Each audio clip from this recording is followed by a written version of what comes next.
By the way, can you hear me okay at this distance from my microphone, or do I need to get closer? It's fine. We're on the air. Excellent. Oh, okay. Let's go. All right, friends. Welcome back to day number 3 for the Deep Truth Symposium, Visionaries Speak Out. As you can imagine, with any other kind of live event, particularly involving high technology, there can be some technical issues which arise at the most inconvenient times, and that's what happened this morning. However, we're ready to go now with our presentation, first of today on Sunday here, and it is entitled Dark Technology, Geoengineering 5G, Smart Meters and Other Faustian Bargains. You know, we like to assume that new technological advances are being done to benefit mankind, when in fact, perhaps most of them move forward because there is an economic benefit to the people who are supplying the cash to create them. And there may or may not be great benefits for mankind and humankind and womankind after that. And it appears that there are technologies being introduced, of course, as always, that may not have the best results for us that we would like. So we're going to talk about that today. We're going to begin our discussion with Ilana Freeland, and she is going to discuss with us, you know, what is going on in the upper atmosphere, chemtrails, HAARP, full spectrum dominance of planet Earth. And she's got a book, Under an Ionized Sky, From Chemtrails to Space Fence Lockdown. She's published several other books, particularly about deep state history. And we're very, very interested in to hear from Ilana. And Ilana, welcome to Deep Truth Visionaries Speak Out. Thank you for having me. I'm excited to be here and with my cohorts who will be coming after me. I'd like to begin. I have a half hour, so I'm going to move at lightning pace. I want to read a sort of desideratum that I will cover a lot of the things that otherwise I might haltingly go through. We are living in strange science fiction times. Issues upon which the future welfare of the earth and its peoples hinge are marginalized as conspiracy theory, and scientists and doctors who step forward to sound the alarm are discredited, ostracized, or killed. High-tech research is dominated by military and defense corporate grant monies, compartmentalization and need-to-know security clearance, and non-disclosure agreements signed in blood, while the good old boy peer review system plays gatekeeper. Despite the mis and disinformation that must be waded through, the internet has become our town square and university, all wrapped in one, particularly for researchers probing beneath the national security shroud, thrown over full spectrum dominance technologies coming online daily at a pace that defies reason. What university could one turn to for the kind of information we need in order to comprehend what the national security state is up to, especially now that universities have been militarized? We are all working to frame the context of how all the pieces fit together and what they say about the future already here. What we are piecing together is the scattered parts of an ancient globalist dream of power, hidden from we, the people. Our formal education taught us to compartmentalize issues. Now we must learn to discern how they are connected by a common globalist intent. For example, how CERN, ionospheric heaters, and wind turbines are calibrated by artificial intelligence to work together for space fence lockdown. The issues of our day are sophisticated, technological, and planetary. They goad us to act beyond our personal lives in one battlefield after another, in a vast spiritual war for the future of humanity and the definition of life itself. Extreme weather, vaccinations, GMOs, water quality, immune system degeneration, dying animal species, acid oceans, alkalinized soil, mind control, and targeting are all occurring simultaneous with the moral breakdown of society, the death of the middle-class dream, the rise of Agenda 2030 smart cities, artificial intelligence, neuroscience, and transhumanism. All are parts of the elite Luciferian dream known as globalism. Geoengineering the Earth's atmosphere is not just about weather, wireless communication, drones, and directed energy weapons. It is about aiding in the breakdown of the immune system so that the human being and all of life on Earth can be genetically altered. From here on out, we must learn to think big picture. Next slide, please. The Tesla quote. I wanted to illuminate the whole Earth. There is enough electricity to become a second sun. Light would appear around the equator as a ring around Saturn. As we know, the technology today can be laid at the feet of Nikola Tesla. And he had a very different dream in mind. He did not perceive that what he was bringing would be weaponized, but it has been weaponized. The video, please.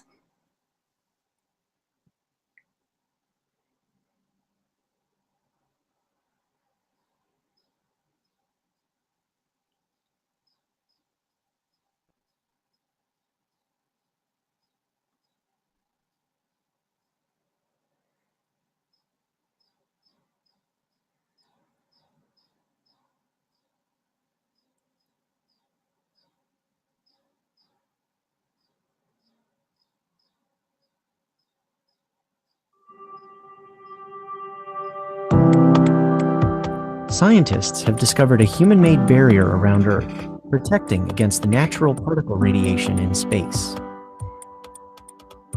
They believe the bubble was formed by very low-frequency waves, or VLFs. VLFs have been found to interact with the particles in space, affecting how and where they move. VLFs are used for radio communications, including with submarines, because they can penetrate deep into the ocean. The waves can also travel far into the environment around Earth. By understanding more about how VLF transmissions help shape our space environment, we learn more about this complex region surrounding us. The more we know, the more situational awareness we have to protect our satellites from natural radiation in space.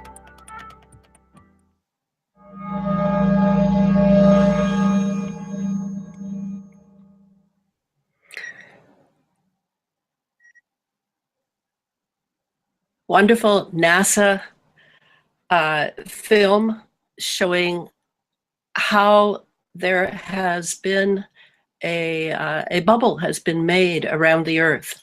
And it's important for us to know this because this program that geoengineering is covering over is actually a space program, the secret space program, you could call it.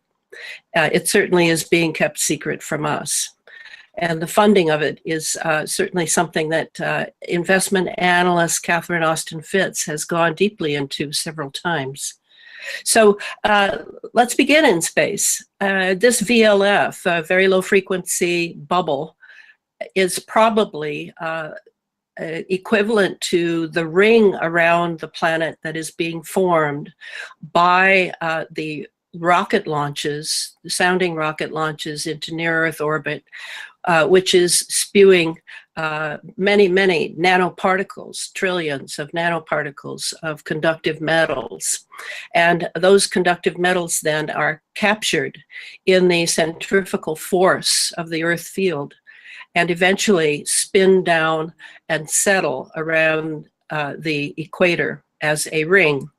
And I wanted to show this film because this is the only thing I've seen so far whereby NASA is admitting to the ring being formed. When I asked Billy Hayes, the HAARP man, what that ring would mean for planet Earth, there are so many meanings, but the one that really stuck in my mind that Billy said was that it was like this ring would be a CD-ROM. It would be a CD, and it would be used for communication. It could record. It can be used interplanetarily. It can also be used, which is what I maintain in the Under an Ionized Sky book, as a space fence lockdown. So in a way, we're sandwiched between the wireless technology on Earth that has been put up at an amazing speed, and this ring forming in Earth orbit around the equator, so that we are now living in a bubble. We now live under the dome. Slide, please.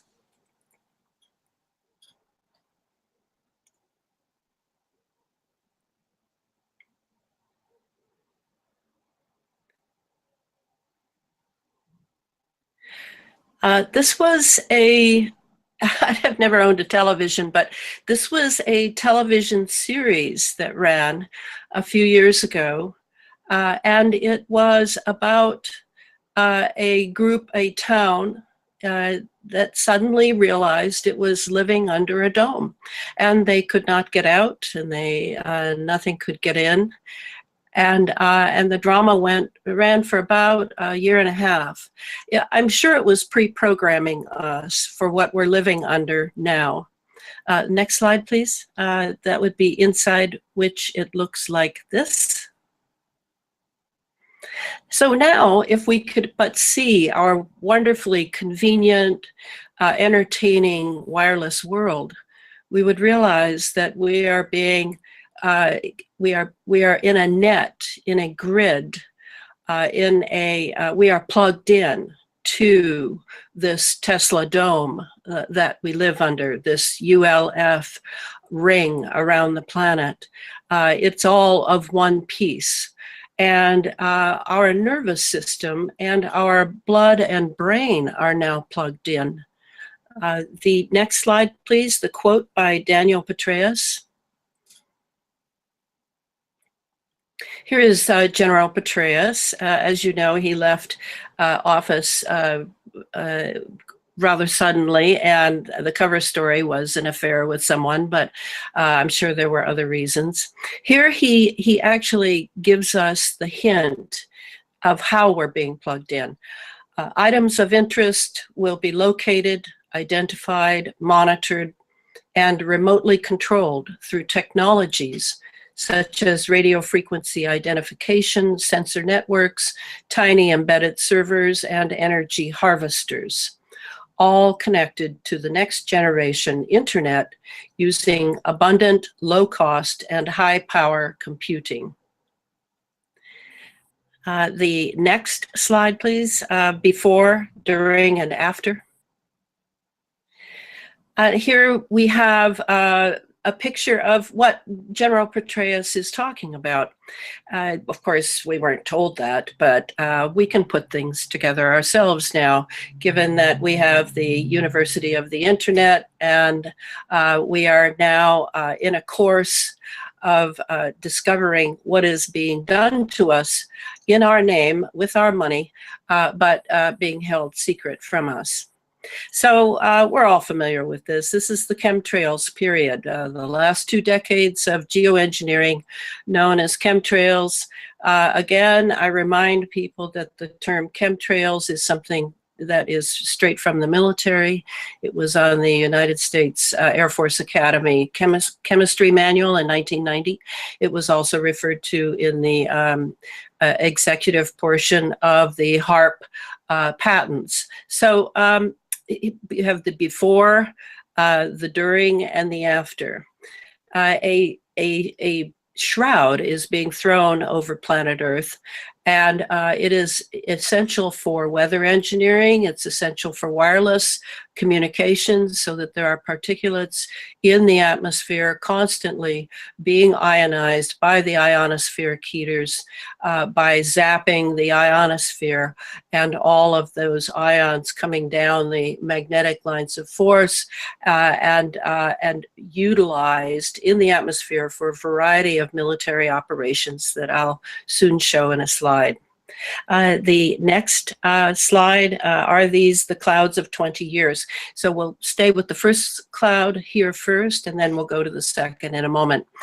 This just shows that these are not the cumulus nor the cirrus clouds of yesteryear. This is a very different cloud. This is a chemical cloud. You can see by the shredded nature of its edges that we're looking at chemistry here. We're looking at something that is not just water condensation and particulates. This is chemistry.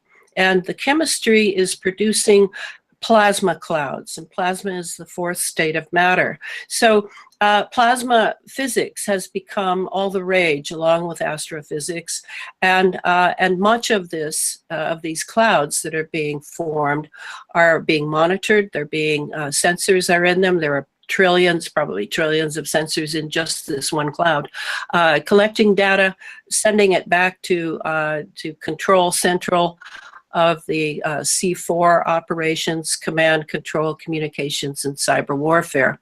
The next cloud, please. Here you see that shredded nature of a chemical cloud. So we need to become astute cloud observers, not to assume that we're just looking at water condensation and particulates and gases. These are being formed. They're experimental clouds in many cases. They have a purpose, and part of it is to cover over the Earth. And that itself has many implications. The next slide being nano aluminum delivery systems. Around the world, installations in service to the space fence are all digitally calibrated to one another. Digital wireless technology in an atmosphere constantly ionized by conductive metal nanoparticles is turning our soil alkaline and our oceans and blood acidic. The conductive aluminum nanoparticles falling from the sky and being drilled into the earth are for military industrial intelligence agendas of control. So here, what I want you to see in 1 and 2 is that the chemical signatures of the spraying being done by the jets, as well as the rocket launches, which I'll talk about in a moment, these are identical. And this is purposeful. This is the chemical signature is something that is essential to accurate calibration of electromagnetic operations. So even fracking wells, the wells that are everywhere and that we are now tying to small earthquakes, even there, to get the C4 ignition, they need the same chemical signature injected into the well.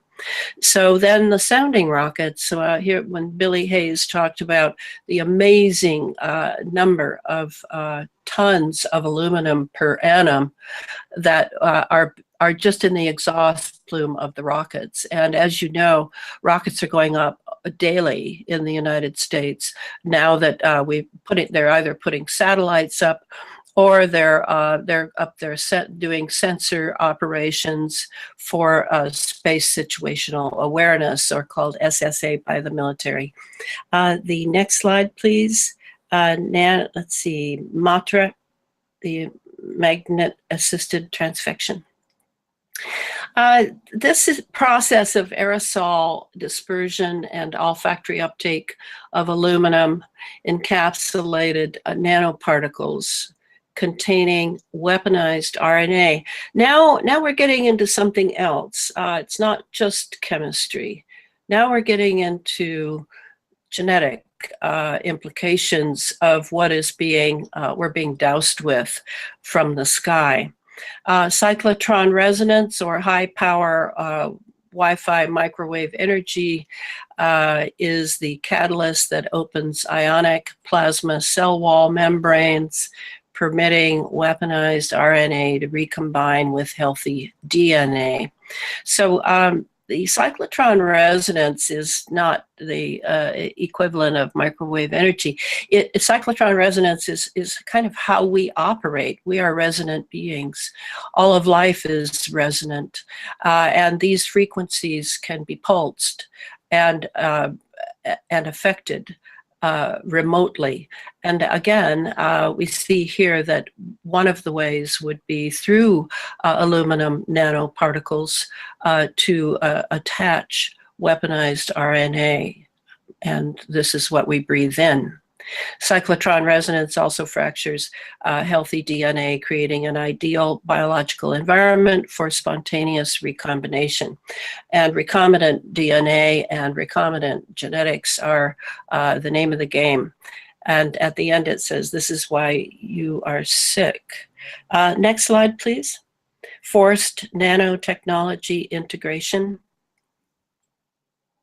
This is a chart, it's not very easy to read. I apologize for that. But this is created by Tony Pantalaresco and Suzanne Marr, two Canadian activists that are really pursuing the health angle of what we're breathing from the chemical trails overhead, and supplemented by other things such as GMO foods and vaccinations. So the nanotechnology taken in through eating, breathing, and exposure, it gestates 24 to 72 hours, upon which it will morph and assimilate, the beginning of breaking down, etc. And you can read that you can find forced nanotechnology integration on the internet. I would like to go to the last slide now, military intelligence operations, just to give you an idea of how vast this program is that we are encountering from the sky, and supplemented now by two other delivery systems at least, the GMOs that 28 countries so far have refused to allow to enter their borders, and yet in the United States, this is what all the people eat, and vaccinations, which are piggybacking all manner of things into very small infants. So military intelligence operations dependent upon an ionized atmosphere. Yes, first we have weather engineering, geoengineering of the weather, and that is essential because to keep a sky ionized, you can use weather operations to do that as well. It's sort of an Ouroboros, a snake eating its own tail. You can use the energy in the atmosphere to create weather events, and then you use the weather events to heighten the ionized energy in the atmosphere. So then next, the military intelligence, in military industrial intelligence are very involved in chemical and electromagnetic atmospheric testing, experimentation, and operations. This is when you see very strange things in the sky and you don't know quite where they're coming from, or a lot of people will jump to the UFO alien theme, which is, of course, what the military industrial intelligence complex likes, that we don't think things through, that we don't go and gather information before we make a summary judgment on what we're seeing. So a lot is going on there, and a lot of it is plasma experimentation. Then you have the planetary geophysical operations. I've been thinking about it lately because Europe is just being hammered by flooding situations. So I'm assuming that the atmospheric rivers, we have 2 or 3 above us in the higher atmosphere, I'm assuming that they're just being deluged for possibly disaster capitalists who want to make a buck off of people's disasters, or that a message is being sent to the European Union by someone with the power to run these operations. So geophysical operations, what's going on in Hawaii right now, in Puna on the Big Island with the volcanic eruption that goes on and has destroyed many homes. What went on in the Santa Rosa fire. These are all possible geophysical operations. Then there are directed energy warfare operations, and those have to do with weapons. There are plasma weapons in space. Many of the satellites are armed. So none of this is really laid out to us in the name of not allowing enemies abroad to know what we have. But I feel that is a cul-de-sac that allows many things to go on that should not go on, that have to do with our welfare here on Earth. Then the surveillance neural operations. This morning I was contacted by yet another targeted individual. There are hundreds of thousands now being experimented on in their own homes, in their workplaces. This also is part of this space fence lockdown that is coming from the sky. And finally, I arrive at the most alarming of all, the biological transhumanism operations. This is what my next book is about. I have begun writing about synthetic biology, and it will be the third book in the series, and hopefully the last one I write. We're going to talk about 5G a little later, and I want to go into some of the transhumanist aspects of the 5G and, of course, the biological impact, because I do believe that the 5G is the final coup de grace, the linchpin by which the entire space fence lockdown will be able to be set in place. And I think that's all the time I have, and I appreciate everyone. Please go to my website, ilanafreeland.com. You can buy the books on the usual Amazon, and I implore all of you to work hard, reconsider your lifestyles, take care of your immune system, and learn more and more about this technology, for this is the challenge of our time. Well, Ilana, thank you very much for that excellent presentation. I'm sure we'll speak more about some of these aspects when we go into Q&A later on. And now we would like to continue our discussion with Peter Kirby from San Rafael, California. He's a researcher, writer, and activist focused for the last 10 years on chemtrails and geoengineering. He's authored a book called Chemtrails Exposed, a New Manhattan Project, and he's a staff writer at activistpost.com. Peter, welcome to Deep Truth Visionaries Speak Out. We're most interested to hear the results of your research. Thank you for coming and presenting it. Hey, thanks for having me. I'm excited to be here. So let's just jump into the information here, because I only have a half hour and I'm trying to pack as much information in here as possible. We're going to do basically two topics today. The title of the presentation is Weather Modification, the CIA and the New Manhattan Project. So what we're going to be looking at is, firstly, why I call it a New Manhattan Project, particularly what I found in the evidence that compels me to give it this moniker. And then secondly, we're going to go into the CIA's involvement here. I have already compiled quite a bit of information that indicates the CIA's involvement here. And that was in stuff that I've published already. I'm sitting on a whole bunch of stuff that I haven't published already. I've just read maybe 20 books about the CIA, and for this presentation I'm going to add some of that new information in to make it a more vital talk here. And this is what this is all leading to, is a paper that I'm working on that I hope to have released by the end of the year. I'm going to call that one chemtrails exposed, the deep state, and the new Manhattan Project. And that's going to encompass a whole bunch of other groups that are probably involved here. And I might as well just go over those right now.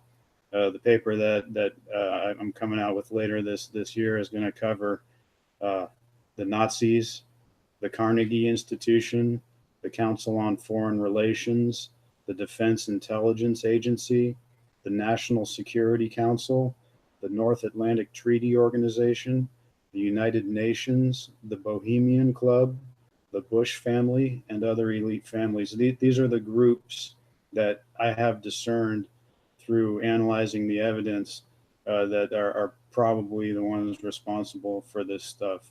And I say probably because I don't want to get sued and I want to stay true to the information. So anyway, let's start with why I call it a new Manhattan Project.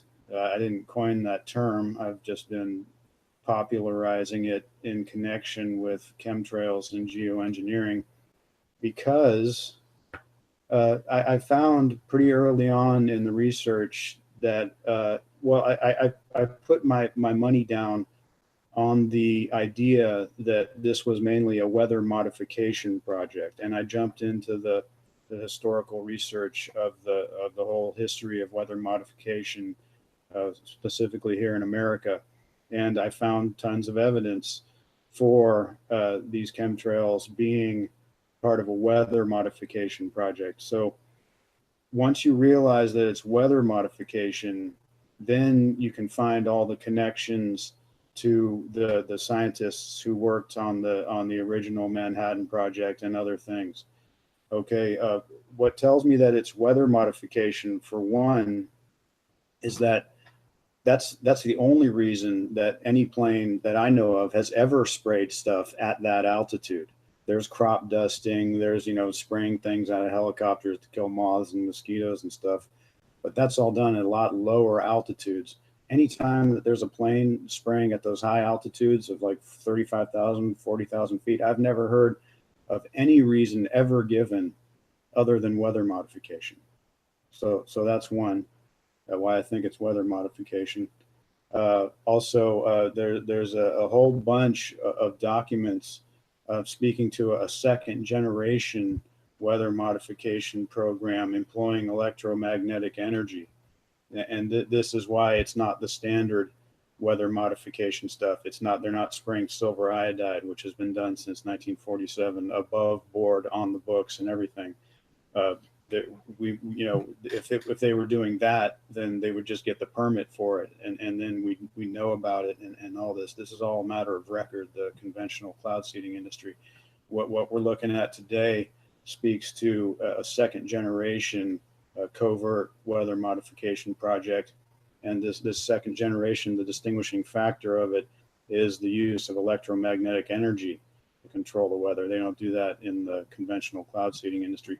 So you find these documents, the most salient ones are Owning the Weather 2025. That was a whole set of documents. Owning the Weather was actually just one document in a whole set of many. And they state a program whereby they spray things out of planes and then hit the dispersed particles with electromagnetic energy in order to control the weather. They talk about that, I think it's 2 or 3 times in that whole set of documents, in different documents. And that's one of the most salient. And then the other most salient is the HAARP patents. And there's one HAARP patent in particular that talks about injecting particles into the atmosphere and then manipulating them with electromagnetic energy for the purpose of weather control. These are not documents that just fell off the back of a turnip truck, or somebody woke up in the morning. Somebody woke up in the morning and just thought, gee, I have a great idea. I'm going to write this down and put $5 and pay for a patent or whatever they did. These documents were the result of massive effort on the part of the military, mostly the military. Well, for the Owning the Weather, it was the Air Force and Navy's been heavily involved, and then the people working on HAARP. It's almost military stuff. And then let's see here, we have plenty of motives as well for weather modification. I mean, the motives There's financial markets. There's the catastrophe reinsurance market. There's the weather derivatives market. There's the snowpack from they shoot out a silver iodide on the side of mountains and make it run up the mountains, called orographic cloud seeding, and this creates snow, and it packs the reservoirs with water, with runoff, and that's worth billions of dollars. They've been doing that above board for a long time, and all the conditions that are created by the old conventional cloud seeding industry can be produced by the New Manhattan Project. And so all the old motives for the traditional cloud seeding industry apply to this New Manhattan Project. And so, yeah, I figured out that it's weather modification. And so once you know that it's weather modification, well, then you find all this history pertaining to the original Manhattan Project connected to later efforts in weather modification.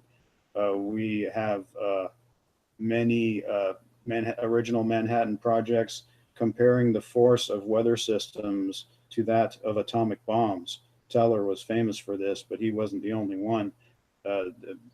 Many original Manhattan Project scientists compared the force of weather systems to atomic bombs. It was quite a chic thing to be talking about at the time. And they were calling it planetary engineering, which is, of course, analogous to what David Keith and the rest of these bums are talking about, geoengineering. Anyway, it's not something that they just came up with. I mean, von Neumann was writing about it, and I think it was, 1952 or something. We'll get to that a little later.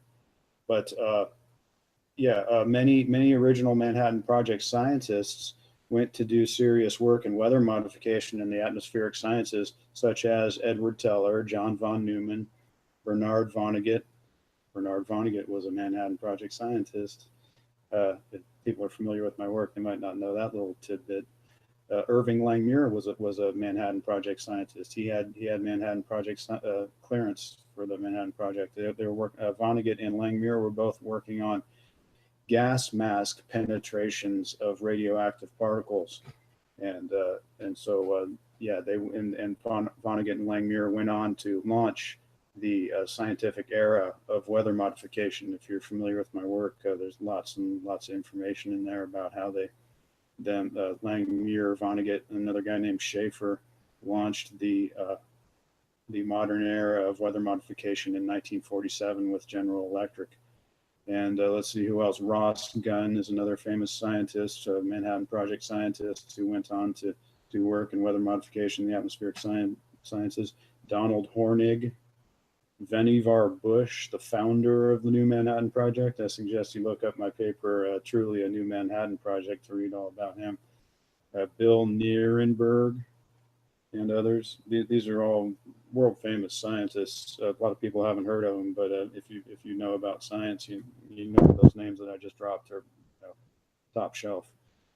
And and then lastly, why I call it the New Manhattan Project. Let me see how I'm doing on time. I'm doing pretty good.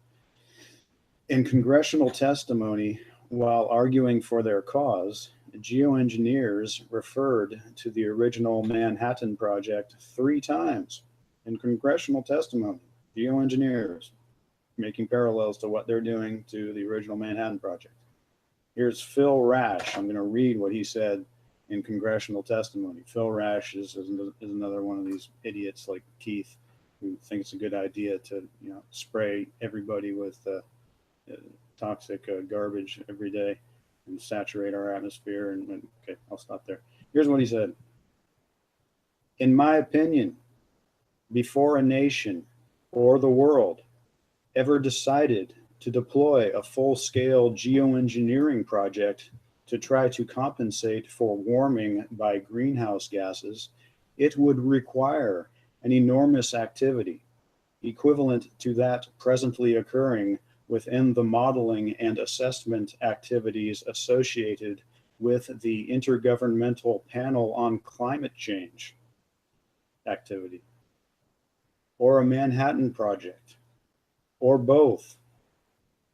It would involve hundreds or thousands of scientists and engineers and require the involvement of politicians, ethicists, social scientists, and possibly the military.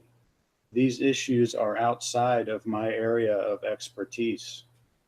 Early back of the envelope calculations estimated costs of a few $1 billion per year for full deployment of a stratospheric aerosol strategy. I mean, there it is. And that's what we got. I mean, this thing is freaking huge. It's so big that people can't believe it exists. It's just saturated our society. It's just been seamlessly woven into the fabric of our lives. And this has all been done under the cover of the theory of man-made global warming. This is how they've been propelling the project. This is how they've been getting people to be involved in the project. They say, oh, global warming is a big problem. You got to help, man. We got to do something desperate here. It's getting real bad. We're going to have to spray things from planes. And you know, of course, they're going to make $500,000 a year doing it. So they're like, yeah, I think global warming is a problem. We better do something about it. You know, there's a lot of money here. As the guy from MIT, who was the head of the meteorology department, I forget his name right now, said global warming is not about science. It's about politics and power, money, power, and politics. I can get the quote exactly. It's in my book, I think, or one of my works. But yeah, it's not about science. The theory of man-made global warming is not about science. So it's about control. It's about pushing this global weather modification project. Okay, let's see here. And then let's go into what these individual scientists from the new man. I'm going to have to start blazing through this stuff now. Edward Teller wrote and spoke of weather modification countless times, co-authored in 1996 series of papers from Lawrence Livermore National Labs suggesting that we be sprayed with megatons of aluminum. John von Neumann, father of atmospheric computer modeling with others from the Princeton Institute for Advanced Studies, was the first to popularize both the theory of man-made global warming and SRM geoengineering. I don't have the date in front of me. I think that was, I think it was 52. It was in 52 or 55. He wrote about it in Popular Science. I'm talking about the modern theory of man-made global warming. I gotta start going here.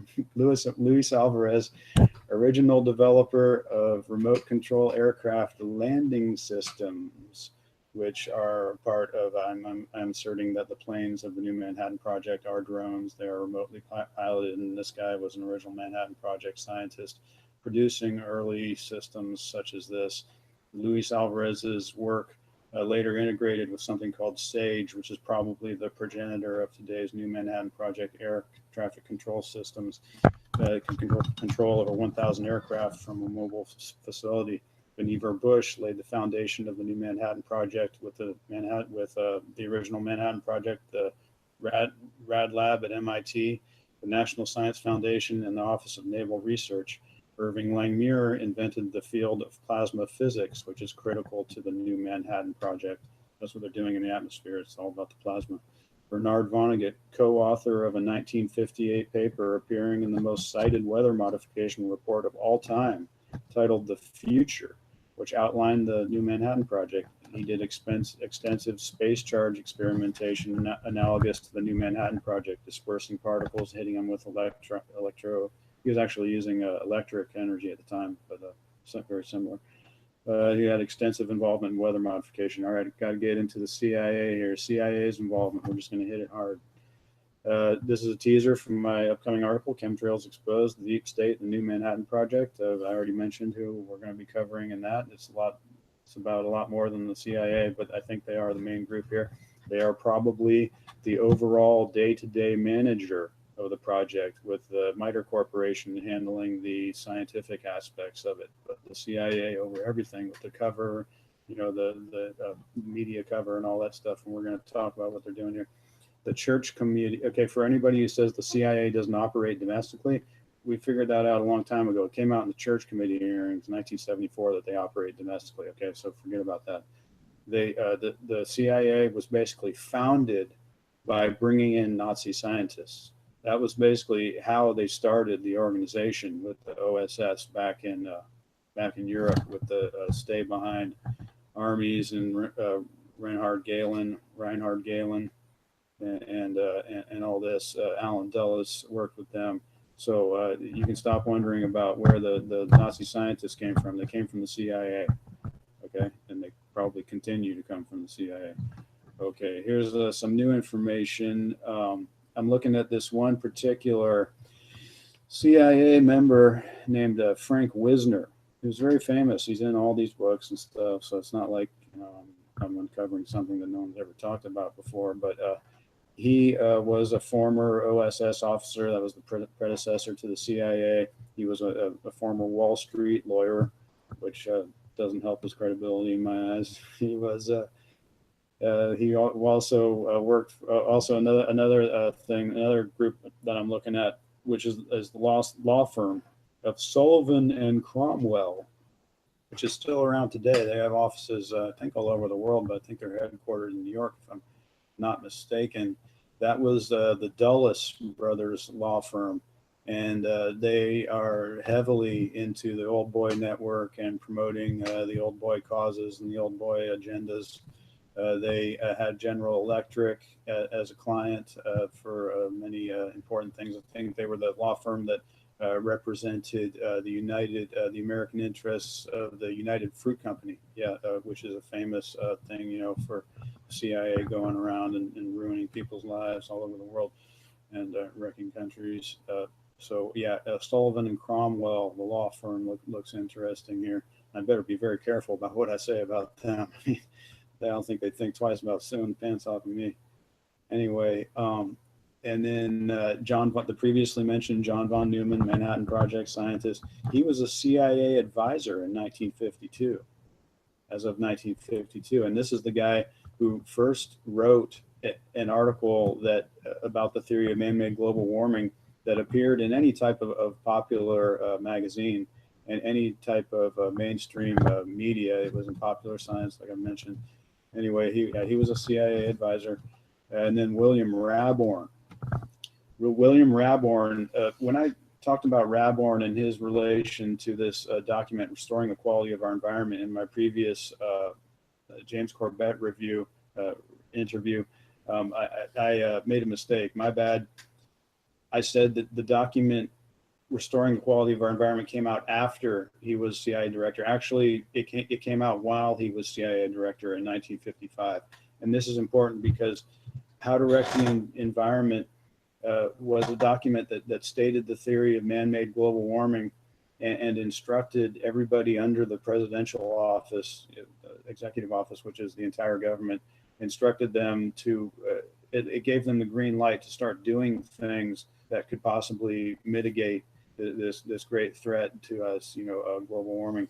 And so anyway, Raborn was instrumental in producing lots of technology that went into the new Manhattan Project, it appears, most notably the ionospheric heaters, which evolved from something called over-the-horizon radar. That's what he was basically working with at the time.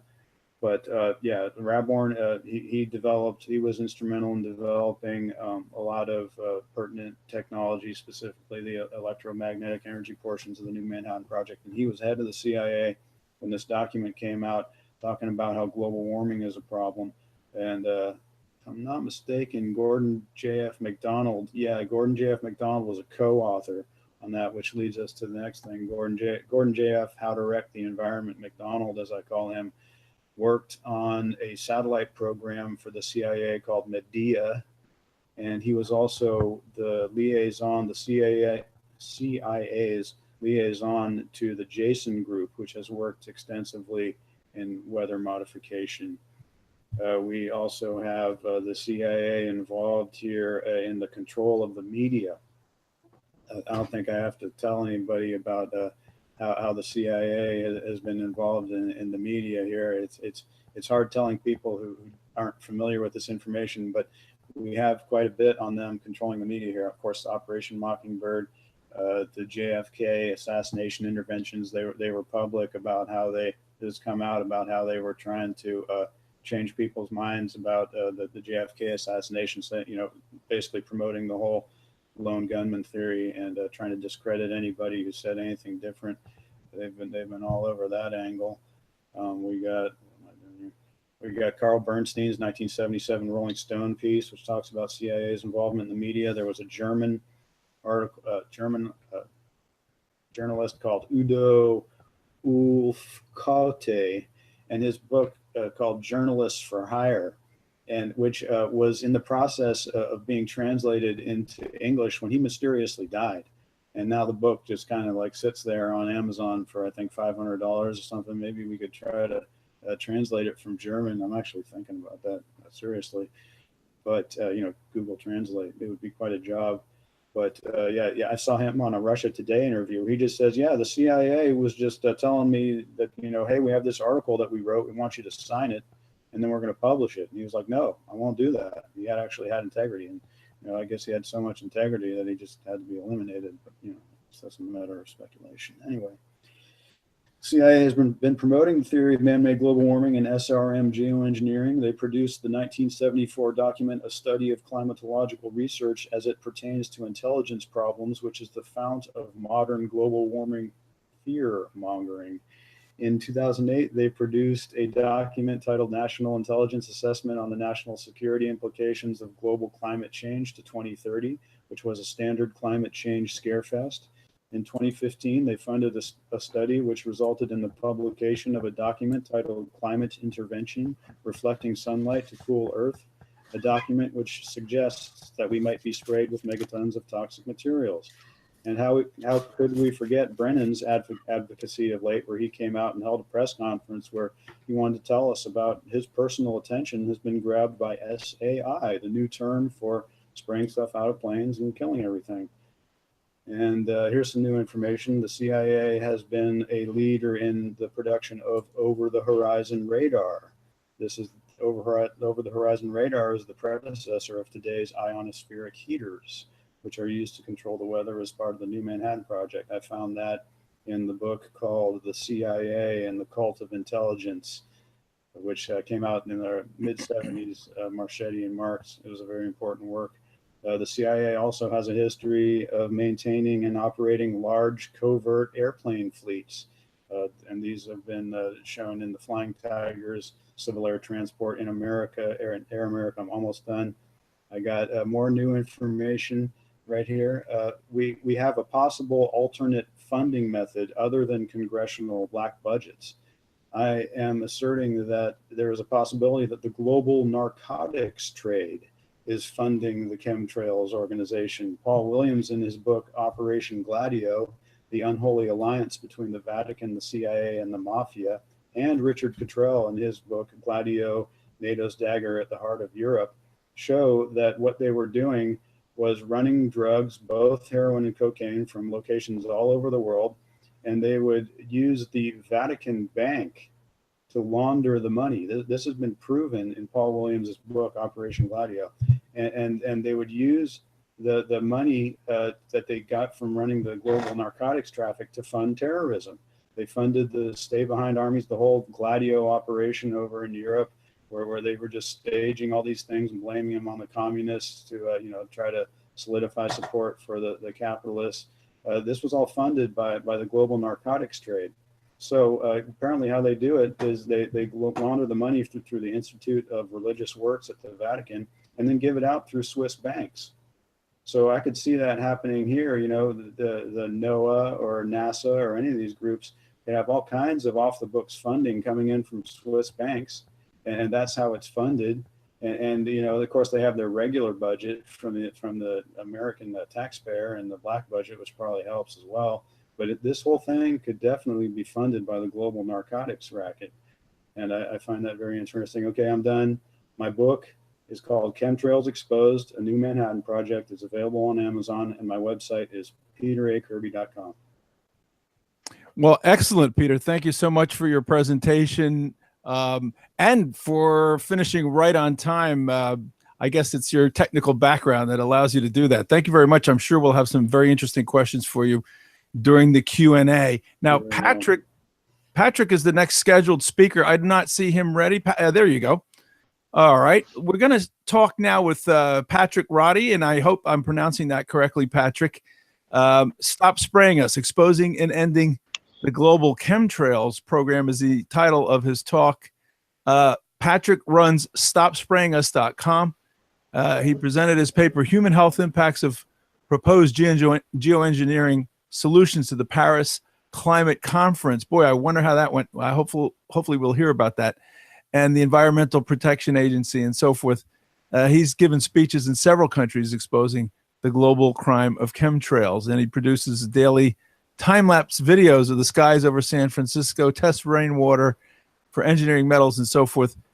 Patrick, thank you very much for your work, and welcome to Deep Truth Visionaries Speak Out. Well, thanks for having me. So, hi, I'm Patrick. I run, like I said, StopSprayingUs.com. I'm a researcher, I'm an activist, and let's start off. Oh, my screen's gone black. Can anyone see me? Hello? Hello? Are you seeing me? We can see you. Okay, good. Yeah, because my screen went black. So, first of all, perfectly, Patrick. there's a lot of the shills. Okay, good. Yeah, my screen went black. So, I'm getting all kinds of other audio here. Okay, so anyway, there's a lot of disinformation about the spraying, and as awareness has grown, and it's actually well past the tipping point.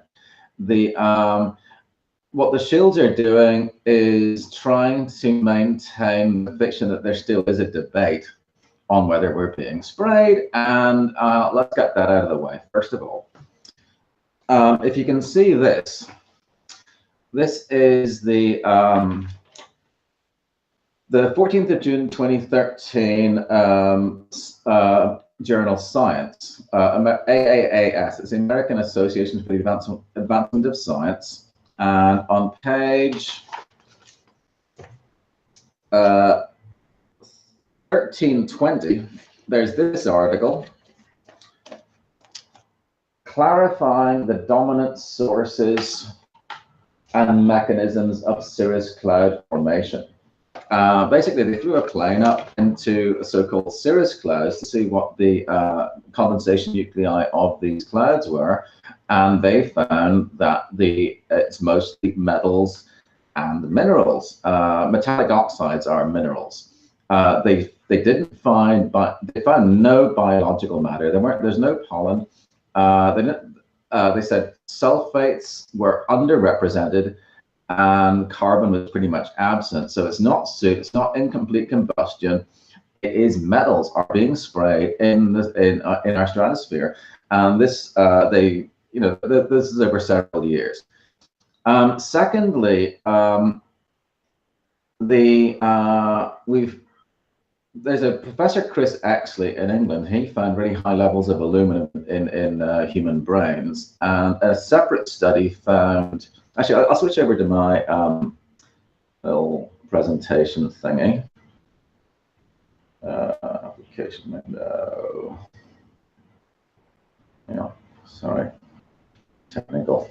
Yeah, switch over to this. Okay, let's see if I can go to application window. Okay, right.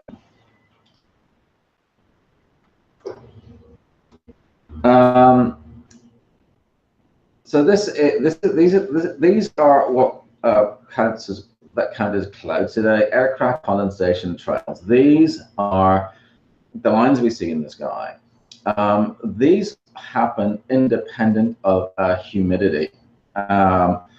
They are not. If it's too dry, condensation cannot form. I mean, water will come out of the air when the air cannot hold anymore. And so, a lot of days you'll have relative humidity at 7% in the sky, stuff like this. This character, David Keith, he says this year he's going to release Illumina over Tucson, Arizona. Illumina is highly toxic. Aluminum is the most common abundant metal in the Earth's crust. It comes in the form of bauxite. Bauxite is extremely stable, has been excluded from the biosphere for the existence of the Earth, really. But once it's refined and becomes alumina,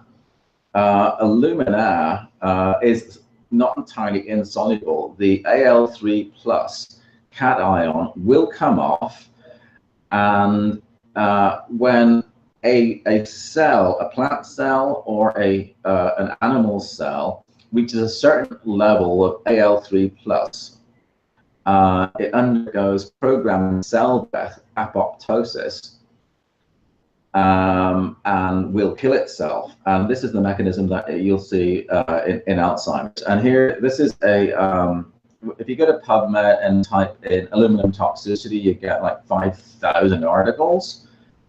And this is the guy, Professor Chris Axey, who told me all about this stuff. And you should support his work.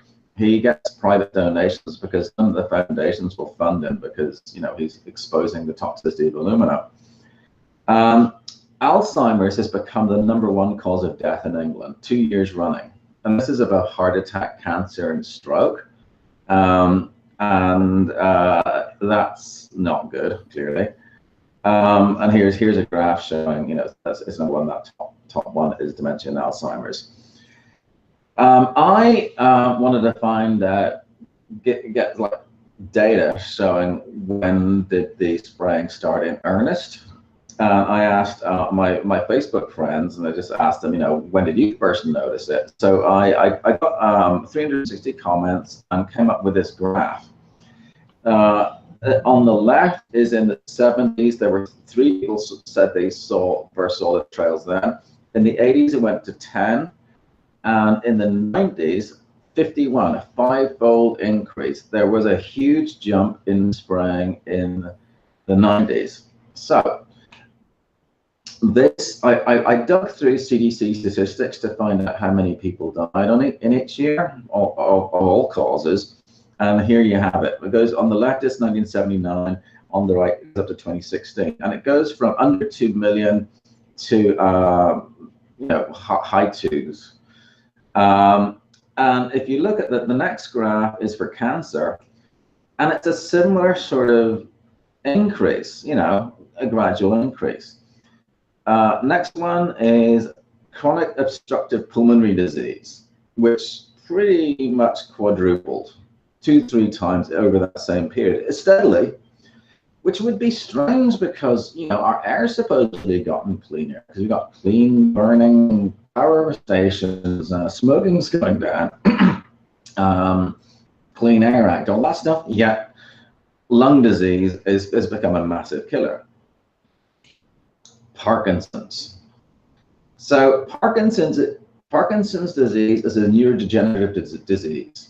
Aluminum causes, degeneration of all cells, but especially neurons, because neurons don't get replaced quickly. They like your skin cells will replace themselves, but neurons are long-lived. And if you look, so on the left is 1979, and when it gets to the early 90s, it starts going up a little faster, and the graph sharpens, goes more acute, in the early 2000s. Alzheimer's. This is the smoking gun, in my opinion. On the far left is 1979. The bottom is 0. At 1979, there were 850 deaths, and it increased steadily to about the early 90s, where it was still under 30,000 per year, and then it jumped, and there's this huge bulge. And if you look towards the right-hand side of the graph, it just shoots right up. It looks almost logarithmic. It's a giant increase in Alzheimer's, and and Chris actually has said on the record that if aluminum was not in the biosphere, If people were not exposed to aluminum, Alzheimer's would not occur in a normal human lifespan. It's a new disease. It like, as you can see, it just showed up, in the last 50 years. And it's a new disease, and it's the #1 cause of death. This is what the aluminum nanoparticles look like. Actually, I'm going to switch out of this, because if you can see me, wave if you can. I bought some. This is aluminum nanoparticles, 5 nanometer, and you can buy them from US Nano. But this is my cat. Hello. This is highly toxic. The material safety data sheet that came with it said that it causes cancer. I mean, when it's injected into animals, it causes tumors, and it also implicated in Alzheimer's. It's nasty, nasty stuff. We have to eliminate aluminum from our bodies, and actually a good way of doing it is drinking water that is rich in silicic acid. That's the silicon acid. Silicic acid only reacts with itself and aluminum. If you drink water it's high in silicic acid and have your urine tested afterwards, it is equal amounts of aluminum and silicon. That it gets processed out of your body. It's quite awesome. Anyway, I'll go back to screen share if it will let me. Wave if you can see. Yeah, go back to window. All right, so okay, so nasty stuff. Yeah, that's the material safety data sheet showing it causes tumors and all these other kind of things. I do rainwater tests. Anytime it rains, I pack the rain, send it off to NELAB certified lab, and this table shows my rainwater tests. I've done like 50 water tests. Aluminum showed up above method detection limits more than half the time. Barium 65% of the time, iron 78%, titanium 80%, well, almost 80%, and sulfur only tested 4 times. Excuse me, Patrick, please move your slides forward. We're still seeing the one that has the picture of the crystals on it and the various pictures across the top. I have moved forward, and it's okay. Is it not refreshing? You see anything? We see a slide that says U.S. Research Nano Materials Inc. For some reason, it's not really. That's weird. It says it's sharing. Now we see an aircraft with its nose cone. Okay. Yeah. Well, okay. All right. So okay. This, instead of going full screen, this might work better. And you can see it. Now we're back to the U.S. Research Nano. Okay. Good. Yeah. All right. Cool. All right. So we have. So that's all right. Well. Yeah. This one. Yeah. Sorry. This is the material safety data sheet. You can see that one. Yeah. Yes, thank you very much. It looks fine. Okay, good. All right. So this is the thing that came with this toxic substance that I ordered from usnano.com. And by the way, I had to pay a $40 hazmat handling fee to get that shipped to me because it's so toxic. And this next one, and also mentions it's implicated in Alzheimer's disease. This next one is my rainwater analysis. And all of these, if you go to stopsprayinghouse.com, you'll be able to download this PowerPoint and you'll be able to see all this stuff yourself. I have every single one of these rainwater tests, full PDFs, they're all there.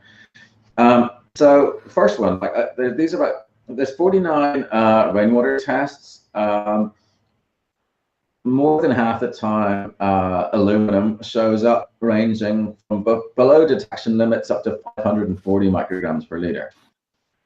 Barium went from 1 to 160. Iron 80% of the time, ranging from 13 micrograms per liter to 400. Titanium, also about 80% of the time, a huge range on that. Iron is, oh, by the way, yeah, this shows that, like, this is a test where I had 160 micrograms per liter of barium, and aluminum and strontium didn't show. So my, because people will say, oh, you're contaminating your, rainwater test, sloppy handling or whatever. I'm getting the metals vary independently of each other. So it's not consistent contamination. This is the plane that they used to fly around to collect the data for the science article. And that's the inlet when it comes in, and this is a mass spectrometry thing in here. And that's the article, which I'll have links to. There's more stuff on that. Oh, yes, actually, this is from the article, and it shows how this top graph is mineral dust, and this bottom one is this is minerals. The bottom one is metals. You'll see a spike here for aluminum. So that can be bauxite, alumina, or any other or salt of aluminum. But when you follow this line straight down into the metals level, the metal side, aluminum is not zero. There is elemental aluminum in the stratosphere. It's unreacted. Aluminum, the metal, is highly reactive. It will bind to stuff. If you have an iPhone and you scratch it, it will oxidize. And all of these metals, sodium, potassium, iron, copper, all these things, they are floating around in the stratosphere unreacted. Iron, for example, if you leave iron out, expose it to air and water, it will rust. So there's something very off about that. So they are actually spraying metal in the stratosphere. This next paper, this is from David Keith. He's the one who said, oh yeah, we might have to spray stuff in the sky. But he said that mostly they talk about sulfates. He said that sulfates aren't that effective because they stick together and fall out of the sky. Instead, you have to use these little engineered particles like aluminum, and this is one of his proposals. And this is a little flying disk. The top layer is alumina, Al2O3, aluminum metal, barium titanate, and at the bottom, Fe3O4 magnetite. That's an oxide of iron. And here is a paper that was published in 2016 that showed that human brains all over the world are saturated with tiny nanospheres of magnetite. And this is what they look like. And these things are tiny. That's like 10 nanometers. A nanometer is a billionth of a meter. And they said in the paper, oh yeah, this was formed from combustion. And that's complete hogwash, because to create a droplet, you have to condense a gas. You can't just, if you heat something up and melt it, it's not going to go into perfectly spherical things. And iron, the boiling point of iron is close to 6,000 degrees. There's no carbon fuel that can reach that temperature, even under ideal conditions. Like 2,000–3,000 degrees is maybe the highest temperature you're going to reach with even, any sort of carbon thing. And these things are everywhere. And iron is an oxidant. And alumina is a pro-oxidant. If you put the two of them together, alumina amplifies the oxidative stress on cells by a factor of 10. So Alzheimer's will work 10 times faster when it's in the presence of iron, and it's in all of our brains. And this is the same place that I got the aluminum particles. I also got the magnetite particles. And the other issue with iron is that it's affected by magnetic waves and electromagnetic waves, and this is what happens when you I don't know. Let's see here. If you put a fork in a microwave, can you see that?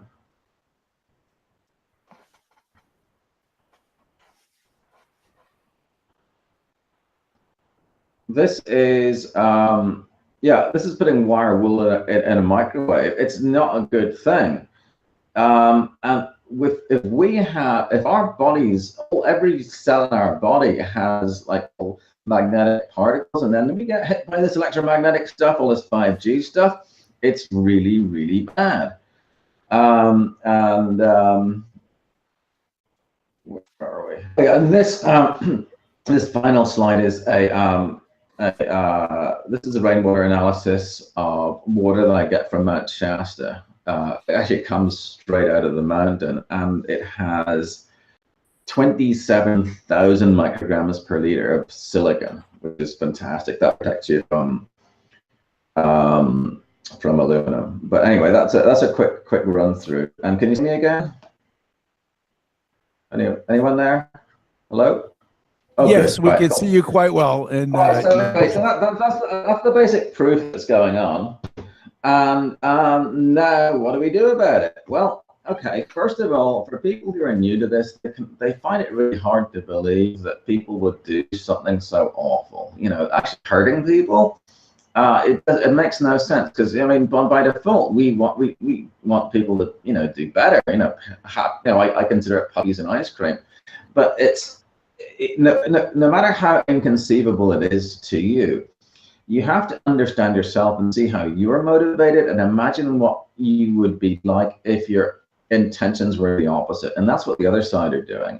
We create, they destroy, they harm, we heal, they lie, we tell the truth, and so on. It's just there's a spectrum from awesomeness to not awesomeness. They're on the not awesome side, and we have to if there's a problem, like if I have a squeaky hinge, I'll put oil on it, I'll fix it. There's something that's not right, you take care of it. You have to be able to discern, see what is around you, know things, don't think things, know things. There's a big difference between knowing and thinking. And on the basis of what you know, then you make a decision on what to do, how to improve things, and then take action. This is what adults do. And this is a spiritual war, and it is good against evil. And yes, you can be judgmental and say, evil sucks, I don't want it.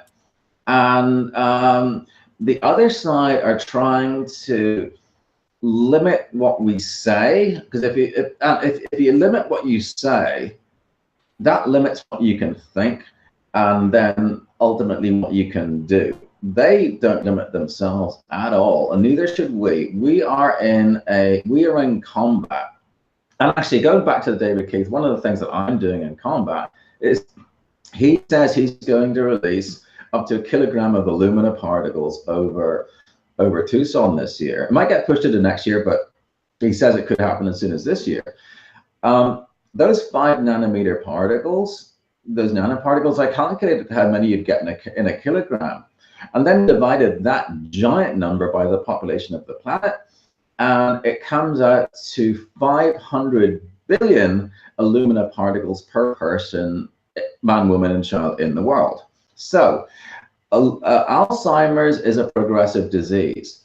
When you reach a certain level of aluminum load, a cell will die, and ultimately you'll either get a diagnosis or a death from Alzheimer's. And the older you get, is if you don't get hit by a bus or fall down a mine shaft or something, the actuarial tables show that it's almost a statistical certainty that you will die of Alzheimer's. So if I was to die of Alzheimer's at some time in the future, David Keith will, if I breathe in one of the 500 billion particles that are assigned to me, my life will be shortened by maybe not much, but it will be shortened. And there's a word for that, and it's murder, and it's defined in Black's Law Dictionary. 8th edition as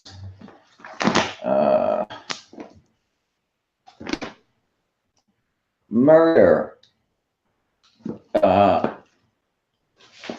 the killing of a human being with malice aforethought. Well, he knows it's going to kill people. He's doing it anyway. That's malice aforethought. When you go down to first degree murder, it defines it as murder that is willful, deliberate, or premeditated. Check, check, check. Or that is committed during the course of another dangerous felony. All murder perpetrated by poisoning or by lying in wait is considered first degree murder. So he's trying to murder me and everyone else on the planet. And that means I have standing legally. I can sue him in federal court. I'm going to go to San Francisco 9th Circuit here, San Francisco, and get the first a restraining order against him so that he can't release any of this stuff, and then a preventive injunction saying he can't release aluminum or any aluminum salt other than bauxite, because that is murder. And I will sue him for $1 or $4 and establish liability for alumina. And if he questions it, I'm going to fly Chris Exley out, and he'll go on the stand, and it will destroy the aluminum industry. It's going to be so much worse than asbestos. And then I'll let them know that if they release any of this stuff, they are going to be liable for their percentage of every single future case of Alzheimer's in perpetuity. And it's not just him and his team. He's doing it out of Harvard. So the Harvard endowment is exposed. He's also funded by the Bill Gates Foundation. So the Bill Gates Foundation, the Alfred P. Sloan Foundation, Hewlett Packard Foundation, a bunch of other so-called philanthropists. I'm going to tell class action lawyers, once I establish liability, I'll invite them to pick themselves a protected group, like the Navajo or the Spotted Owl or something, and then take these guys to the cleaners, and it will destroy them. And they started it, and I'm not fighting with, swords and shields and hate and fear and deception and stuff. I'm telling them exactly what's going to happen if they do this, and letting them know it's going to be a lot better if you don't. If once they do, if they cause harm by releasing this stuff, and this is the first time they're actually saying they're openly going to do it. Because before it's always, we're thinking about doing it in the future. No one has admitted this is completely covert. But this is our opportunity to stop it dead in its tracks. And then after we, get liability for this particular group, here's the thing. So if I'm a medical device manufacturer and I produce a faulty medical device, and I'm one of several companies who are doing it, if there is a legal action against the makers of this faulty medical device, I have 5% of the market share. I am liable for 5% of the damages. So you look at the global cost of all Alzheimer's deaths in perpetuity, figure out what that number is, and find out what percentage 1 kilogram of alumina is of the total that is released.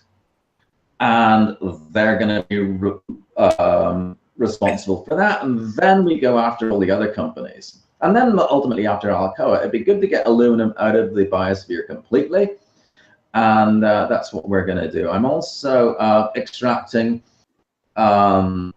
mortality data from the city of San Francisco. I'll be getting causes of death going back to late 90s. I have these time lapses. I'm going to find out how many more people die on heavy spray days and what they die of. and then all those guys are going to have standing as well. So we fight them with the truth. You fight because it's the right thing to do.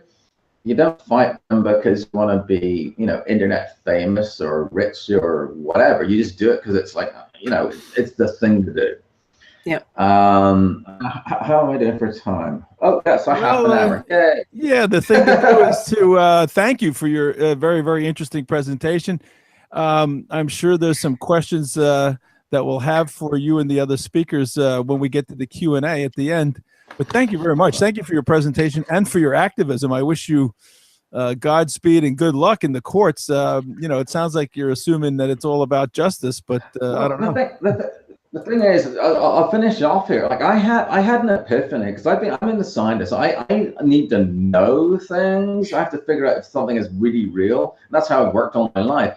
In 2016, I had an epiphany, and I found out this whole spirit God thing is real. I have their help. When you work for the puppies and ice cream team, you get help from the epitome of puppies and ice cream.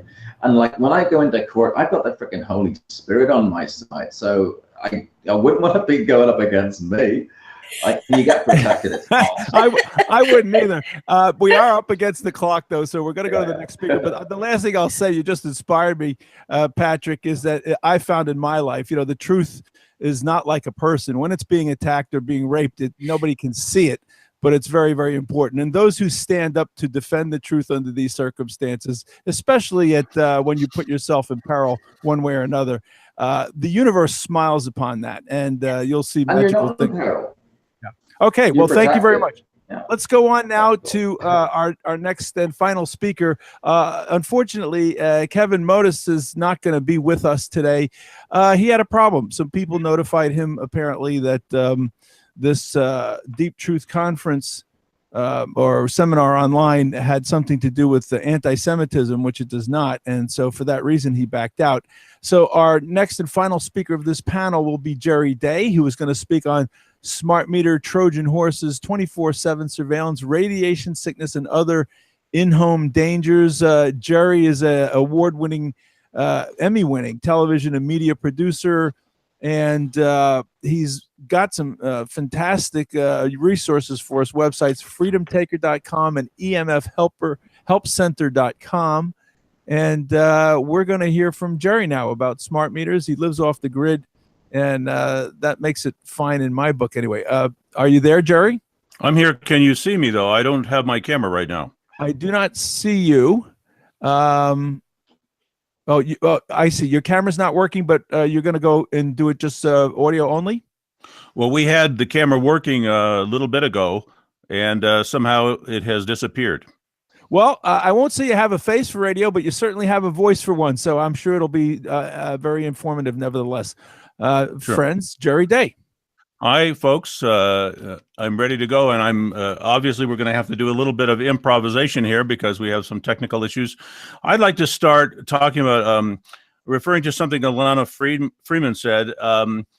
We have government kind of looking into everything we're doing. She talked about General Petraeus and how he was so delighted that we will now and in the future have these billions and billions of Internet of Things devices informing constantly the NSA and all of his security agencies and all of the spies that we pay with our tax dollars to spy on us to collect an unbelievable gamut of information about every individual through their personal devices, through all kinds of data gathering information.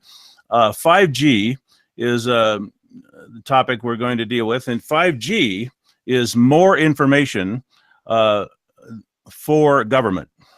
That is the purpose of it. That I have been involved, very active for 5 or 8 years, somewhere in there, with electronic metering, utility metering, what we call smart meters. The correct term is electronic utility metering. These are surveillance devices. What is inside an electronic utility meter is a surveillance device. The surveillance device has to be powered by something, so they steal a little electricity from you to power their surveillance device in your utility meter.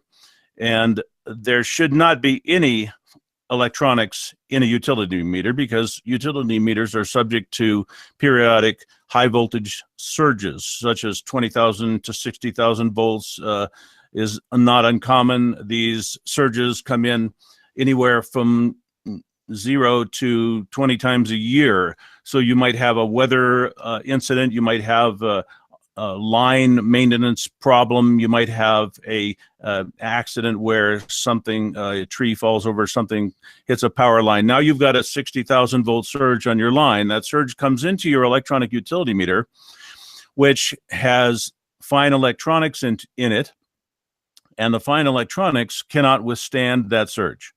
And the fine electronics, the little surveillance device, should not be in that position. Because it is stealing electricity from you, it is in line, it is in the circuit, and therefore it cannot be isolated from the 60,000 volt surge. And therefore, when the 60,000 volt surge comes into the line, that little surveillance device explodes in flames. And this is characteristic of every electronic meter. They talk about different meters. They'll try to confuse you by saying, oh, this is an AMI meter, this is an AMR meter, this is another kind of meter. They're all digital meters. They all contain electronic devices that none of them have surge protectors. Now, when you go back to the electromechanical electronic meters or electrical meters, they're called electromechanical meters, the old kind that your grandmother had, and most of us had when we were children. These devices, every one of them had a surge protector. And that was one of the two main functions. You might say there's three functions of the old style meter. One is to give you a gross meter reading of your monthly usage. The other is to ground and provide safety in the case of a surge. And then the surge protector is kind of the third function that allows that to happen properly.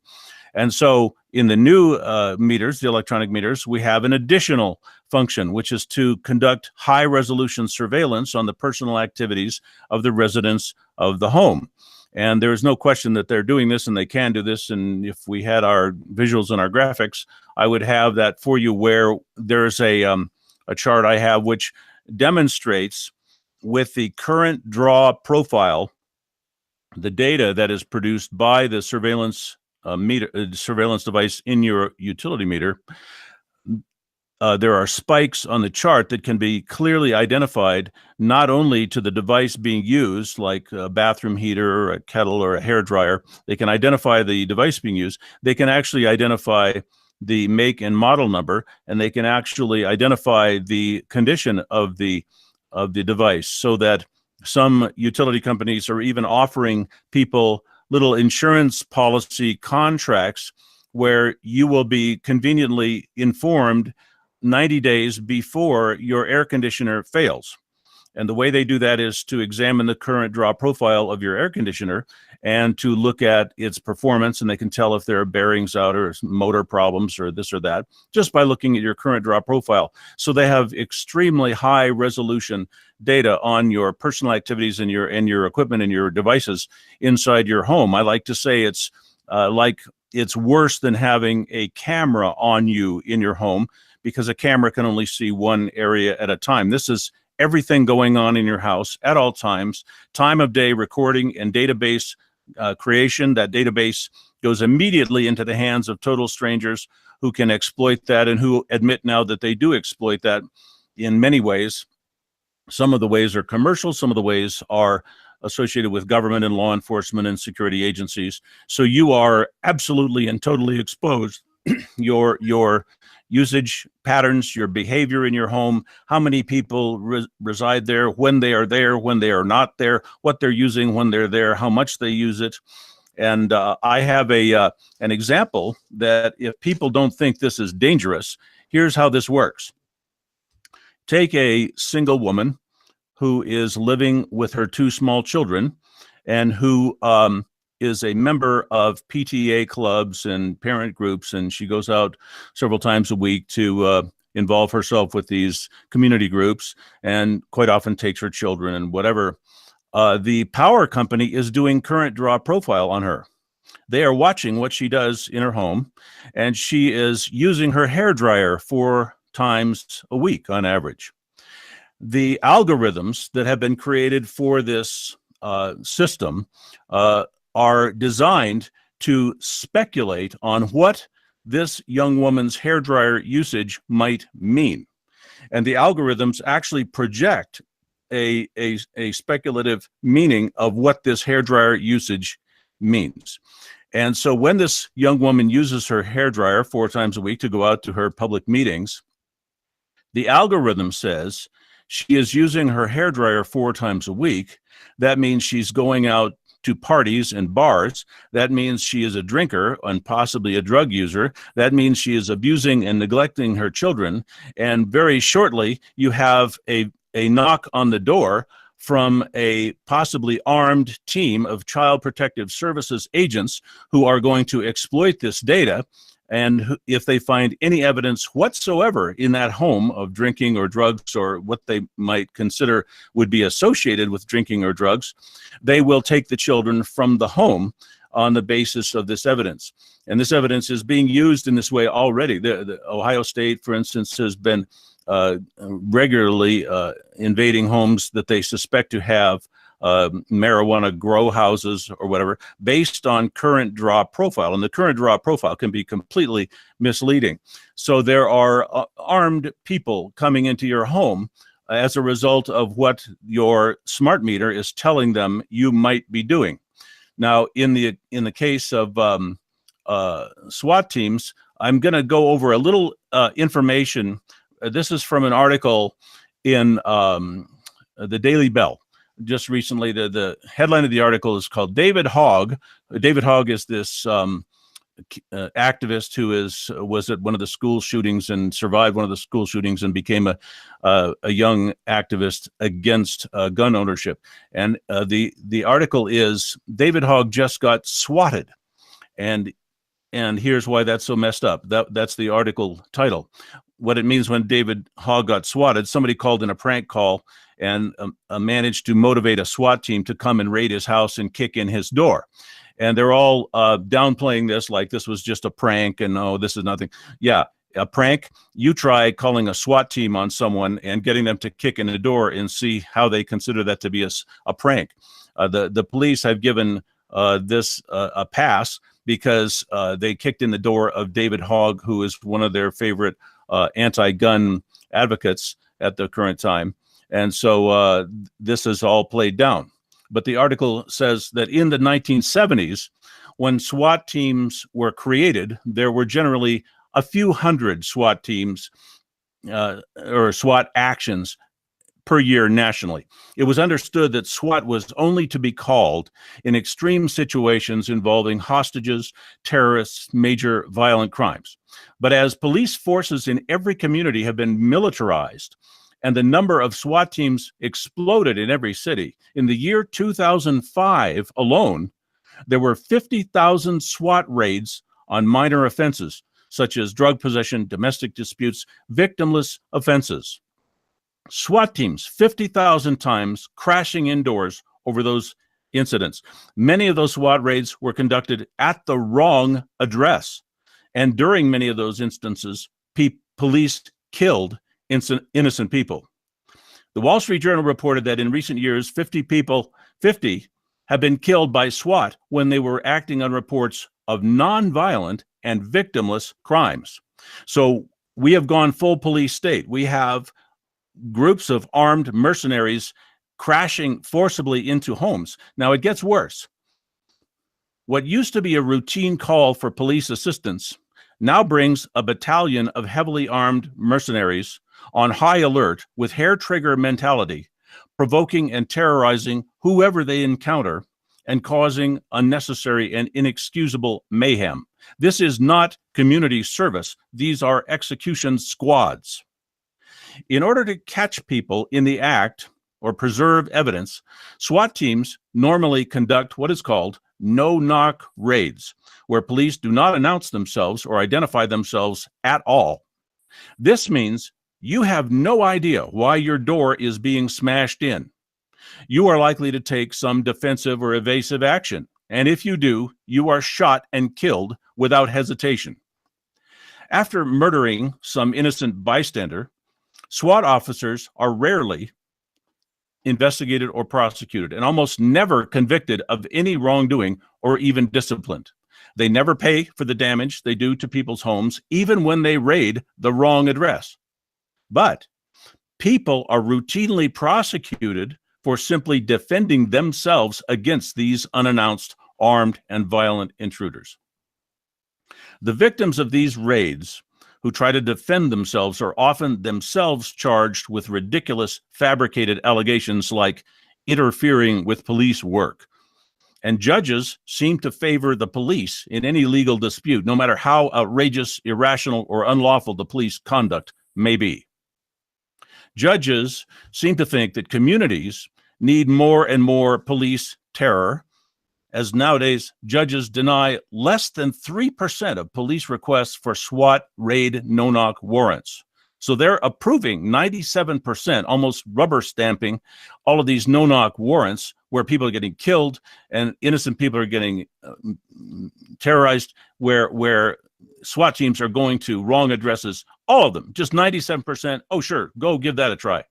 No matter how minor the charges, if police simply say there may be a gun in the house, for instance, they get their warrant for a full armed assault. On these deadly raids, on average, no contraband or evidence is found more than half the time. So these are really inexcusable raids. Wrong address raids are common because of police and judicial impulse to get the jump on the alleged perpetrators and their failure to verify the rumors and suspicions on which they're acting.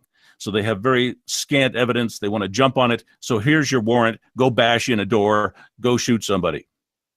With no one being held accountable, there is no deterrent of any kind for excess force, inappropriate enforcement, or any amount of unintended collateral damage. Nothing. Our communities are wide open, fair game for any destruction and death that any SWAT team or officer chooses to commit.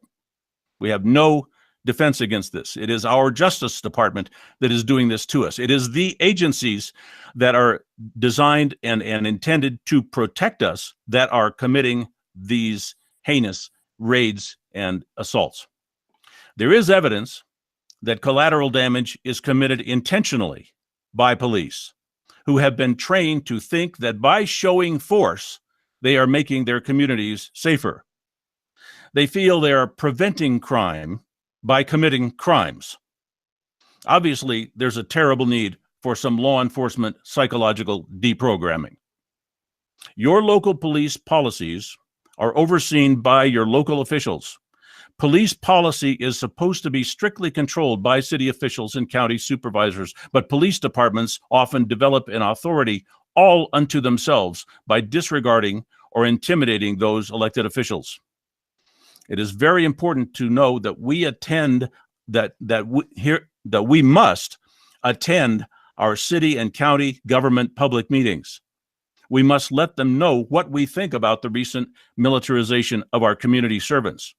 And we need to insist that police protect and serve, and only protect and serve. These are the officials, the city council members, the county supervisors who oversee our sheriffs and our police, and who are supposed to be acting as administrators and formulating policy, which they will then pass down to the police departments. But now I know, because I've been in cities that have this problem, the authority channels have been reversed. And the police departments tell the city council members what they're going to do. And they tell the city council members to sell it to the community. So we have to go to our city council members and make it very clear that they will not be serving a second term if they do not put some hard controls and limitations on police conduct. Now I'm going to go on to 5G. I believe there was a question about just some of the technical aspects of that. 5G is higher bandwidth. The idea is we can watch more videos. We can have more stuff come to us on the internet. Well, Jerry, yes. sorry to interrupt, but your slides are working. If you give me the slide numbers, I can play them. They're on the screen now. Oh, good. Okay, I'm gonna go, and you're still not getting my camera? We have no camera, but we have your slides. Okay, I don't have. I'm looking for your. I'm sorry. I'm looking for your. I don't have your feed right now at all. So I'm trying to figure out how to get. You just point down on the bottom. There we are. Okay, now, here we go. I got it. Now I can see something. Okay, thank you. All right. So I'm just going to tell. I don't know the numbers. I can only see what you're showing me. So I'm just going to say keep flipping, and we're going to have to flip by a few of these. There, as I said, that we've had some. Yeah. So this is how you identify your meter. If you notice on every one of these meters, there is a clock face, kind of a clock radio type display. You know, obviously on the electromechanical meters, you have the Dionical devices. So there are people who are, you know, still asking, how do I tell if I have a smart meter? Any of these kind of digital displays, you have a smart meter. Go ahead and flip along. New slide. There we are. Now here we are. I was talking about this earlier. You see in the top of this device, there's all these fine electronics. Now, this photograph is extremely telling. Look down in the bottom base. That base unit of that smart meter has some, I would say, 1/4-inch diameter copper rods. These are intended for surge protection, and of course, they will do their job. Unfortunately, look how close, when this thing is assembled and those circuits come in to that device, look how close those fine electronics will be to that voltage going through that 1/4-inch copper rod. That's probably going to be heating up. Even if it weren't that close, as I said, the fine electronics in the top of that are tied into the circuit of the electricity that will be passing through that copper rod. So if you need a 1/4-inch diameter copper rod to deal with the voltage, what is going to happen to those fine electronics, those little transistors and gadgets in the top? This is a bomb. This is a hand grenade. This is a time bomb on the side of your house. There have been tens of thousands of fires caused by these. In Stockton, California, we're going to get to this image, I think, later in the slides. In Stockton, California, in one day, a guy drove a truck into a power pole and blew up 5,000 of these. Okay, go ahead and move the next slide. So here we are. This is what we're talking about. This is what smart meters do. You can see on these images, you have these clock face digital displays. You don't see any electromechanical meters having caused these fires. Go ahead and next slide. More of the same, just absolutely burned, melted, toasted, exploded houses completely immolated in many examples. Go ahead to the next slide. This man in the middle, the African-American gentleman in that house, died from his smart meter fire. These are serious fires. You can see from the ones on the top row. These do major damage. Go ahead and continue. This is what, continue on. We got some missing images. Just keep going. Here we go. So here's the Stockton article on CBS talking about smart meters explode after truck causes power surge. There were 5,000 meters in an instant that were destroyed in Stockton, California. And you can see one behind that lady on the wall that just blew off the wall and hanging there by a wire. This is what we are facing with electronic utility metering. Next slide. Here we go. Yeah, same article, Stockton, California. Next slide. Keep going. Keep going there. Okay. So this is what I generally open my talk with. I don't know how we went back to the first slide. Okay. All right. Now this one is a very interesting graph. You can see that at the bottom it goes to 2009. That's 9 years ago. So at the very on the left column, it's telling you that and this is for England. They did this in London, I believe. But it's the same for any urban environment. Our background levels of radiation, if they were to rise into the red area on this chart, would be in an unhealthful zone. And by 2009, they were well solidly into the unhealthful zone, which you can see in the upper left is 1.5 volts per meter of electric fields and 6,000 milliwatts per square meter of electromagnetic radiation, radio frequencies mostly. And now if you'll go to the next slide, we're being cooked. Okay, if you can see that same graph at the bottom with a simply, not a curve, but just a straight line extrapolating into, I believe, about 2015. This is where our exposures are going. They're already in the highly toxic range at the bottom, where the red part of that chart is. So follow that line, and that's where you are. We have more and more wireless devices, more and more government use of wireless systems around us, more and more cell towers. Now, just to have the statistic, we currently have, I've seen reports where there are currently 150,000 or so, 154,000 cell towers in the United States. I think there are far more now. But the idea with 5G and the Internet of Things and this whole new technology is that 154,000 cell transmitters in our environment will go to 800,000 cell transmitters in our environment, probably many more. So we are multiplying continually our electromagnetic exposures, and we are now in trillions of times the base level. We are being exposed to this. If this is biologically harmful at all in any way, we are in major trouble, because this is electromagnetic fields being transmitted that cannot be avoided by most people. Go ahead and go to the next slide there. Dr. Martin Blank. Now I'm getting a big crop on this. There's a picture of Dr. Martin Blank that is missing here, but I'm not seeing the lettering on the left. Is that just me? But Dr. Martin Blank is a good name to remember. He is one of the world's leading researchers in the bioeffects of electromagnetic fields. And he says that smart meters and radio frequency transmitting devices are cancer causers. There's no doubt. And they cause cancer not just in ionized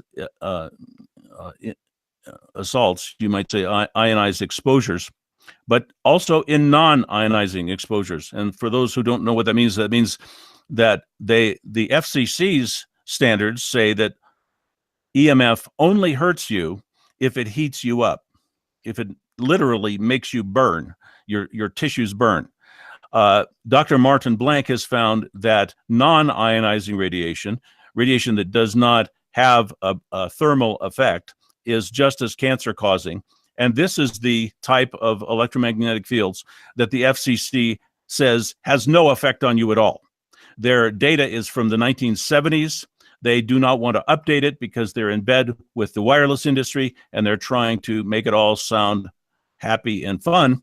And they are telling you that the non-ionizing radiation emitted by your cordless phone or your smart meter or your wireless devices will not hurt you.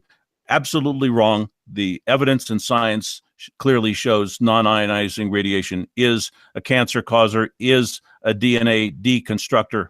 And there's an important point to know about DNA, and people don't understand DNA quite commonly.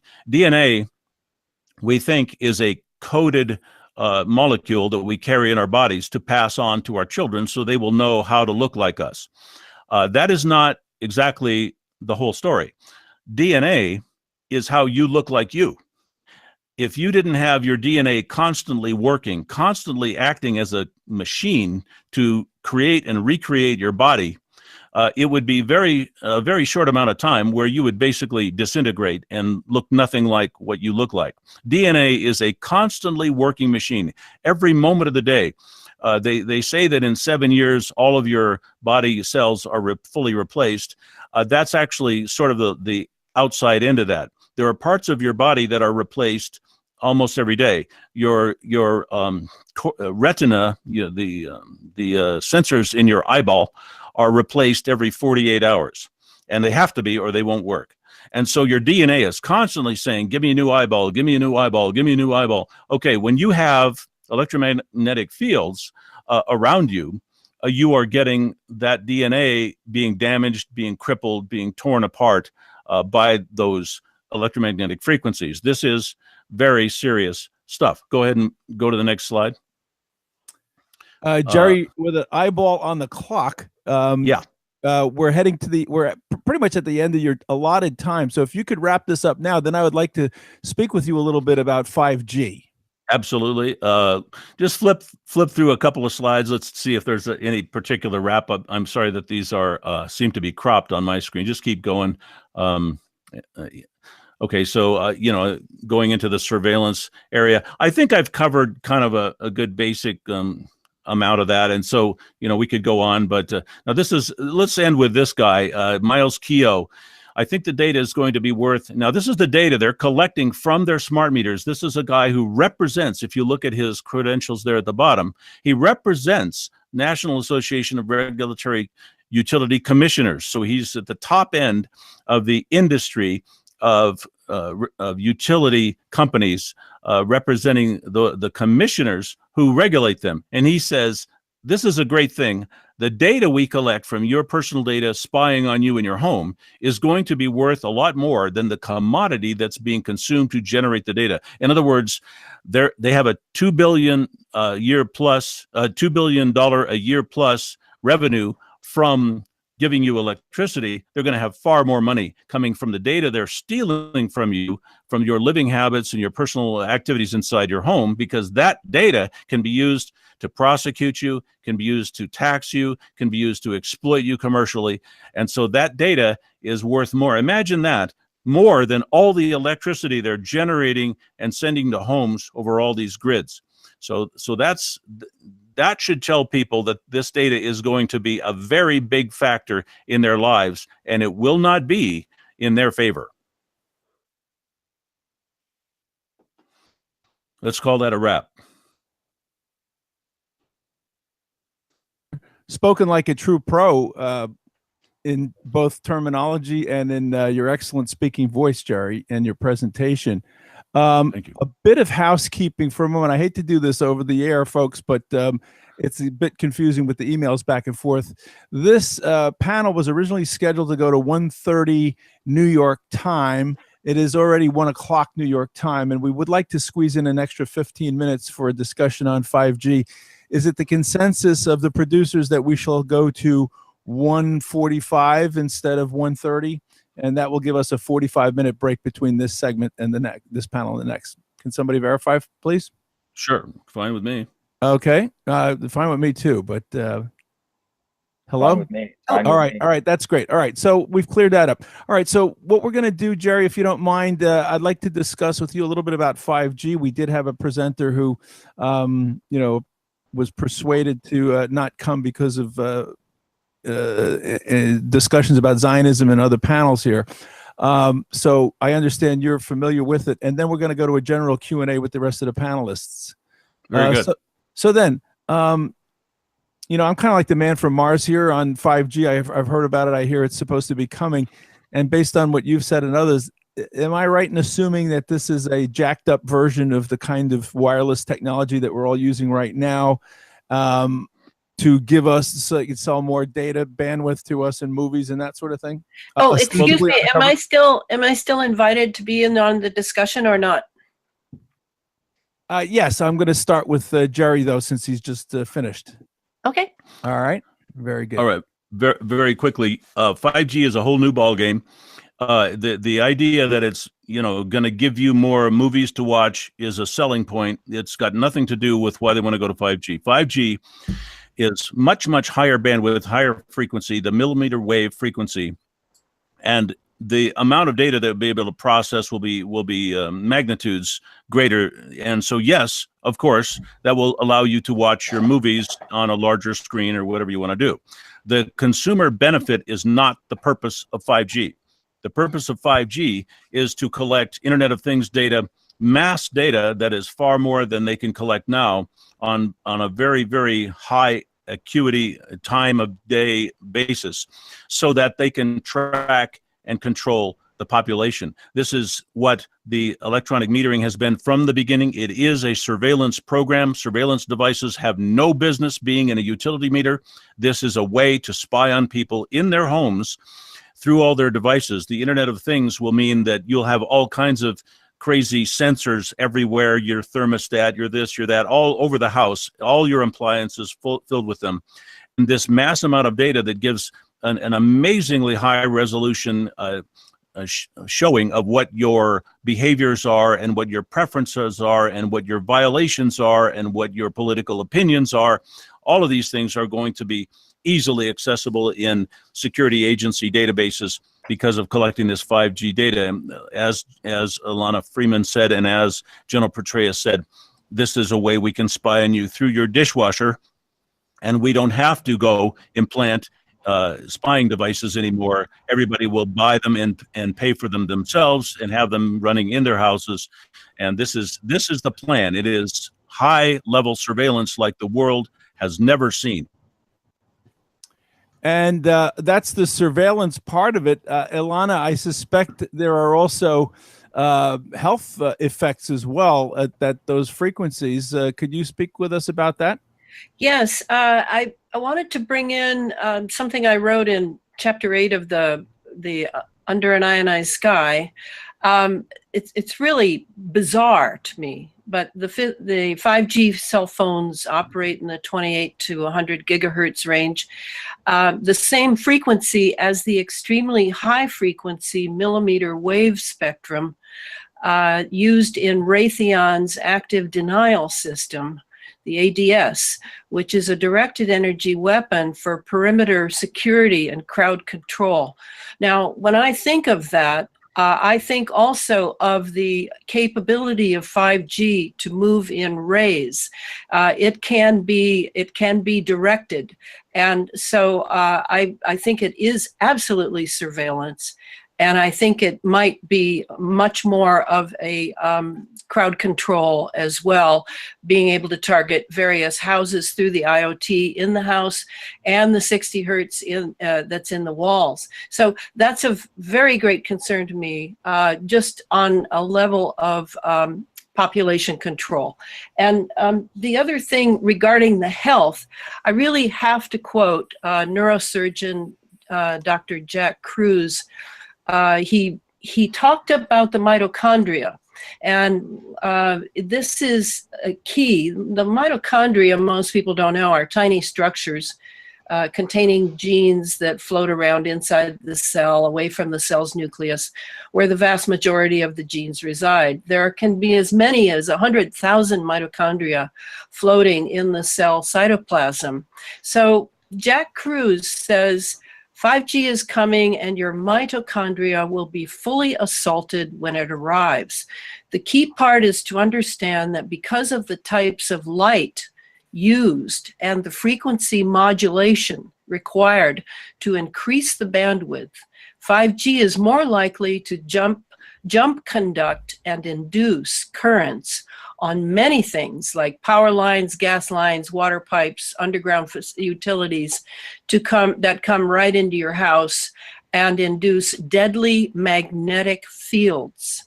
Many U.S. cities are already facing this risk, and the proof that it is happening can be found in hospital data, where we're seeing epidemiological evidence that certain zip codes are getting more mitochondrial diseases and dysfunction, autoimmune diseases, sepsis, and unusual diseases with no real history that seem to come out of the blue, because the nanometer EMF massively raises the heteroplasmy rates in a short period to cause the disease, because it ruins calcium control of the voltage-gated channels in cell membranes because of the 5G frequency changes. This changes the charge in the surface of the cells and then changes the charge inside the cell.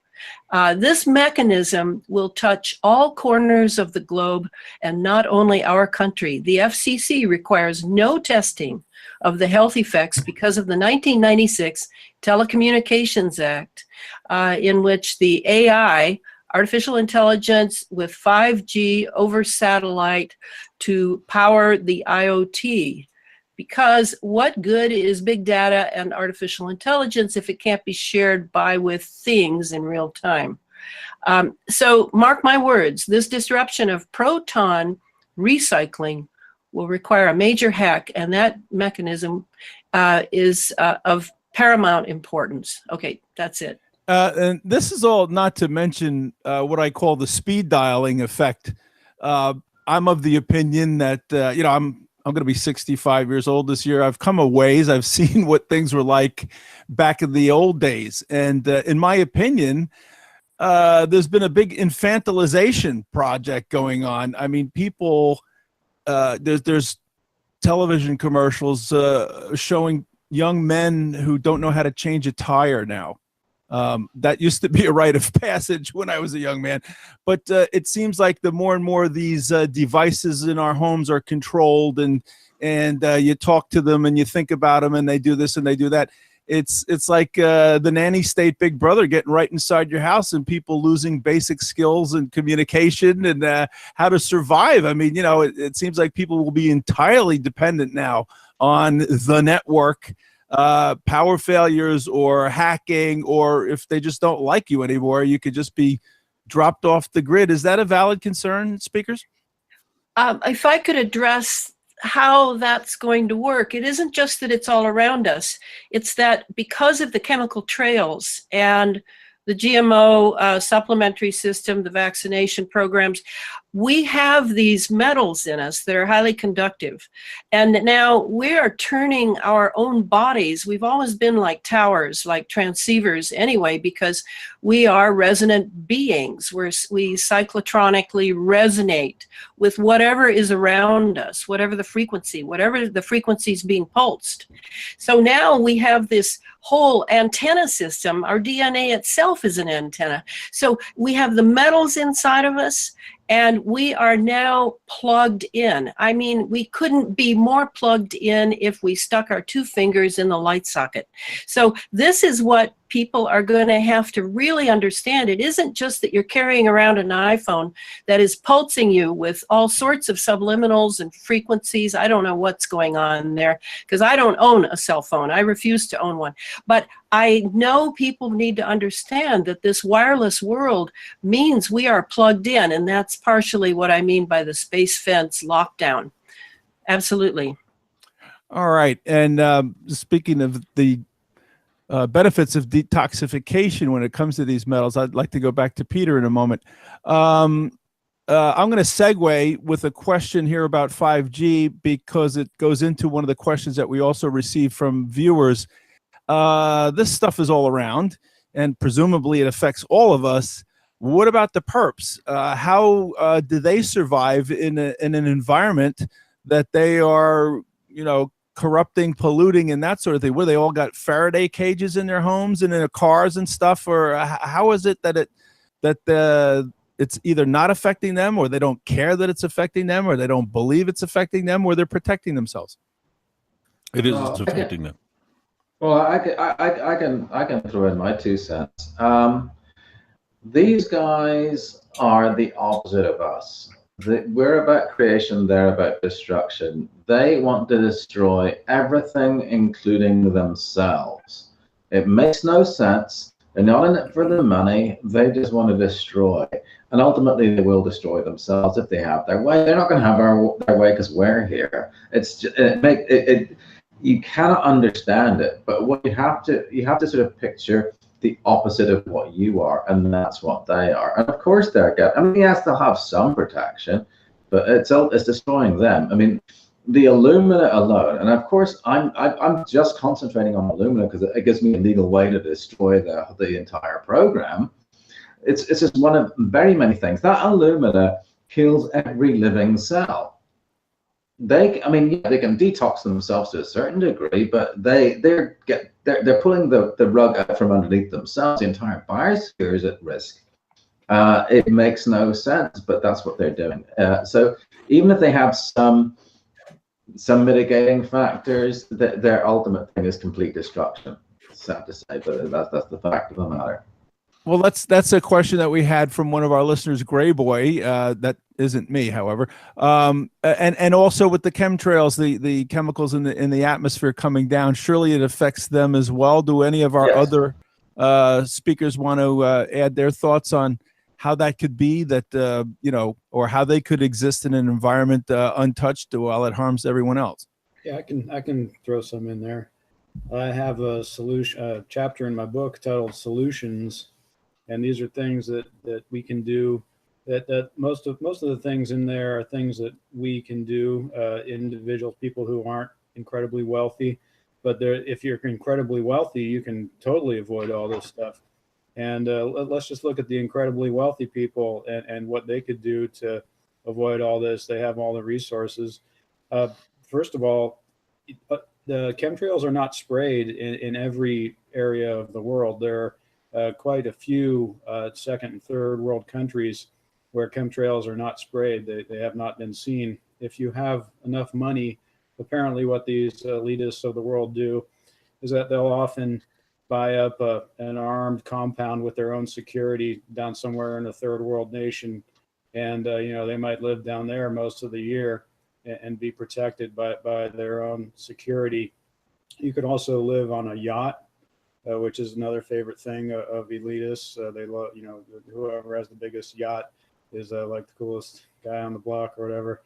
But they have their giant yachts and they can live on those anywhere over in the ocean, anywhere they want. And there's not really a whole lot of point of spraying chemtrails out in the remote areas of the ocean because there's no civilization to game financial markets off of it. So you can bet that most of the world's oceans are not sprayed with chemtrails. They'll do it offshore. If the prevailing winds will blow the stuff onshore into populated areas. But you can get away from chemtrails. Wyoming, the state of Wyoming here in just in the contiguous 48 here, looks like someplace that has been relatively unaffected by chemtrails, and that's just because there's not much population there.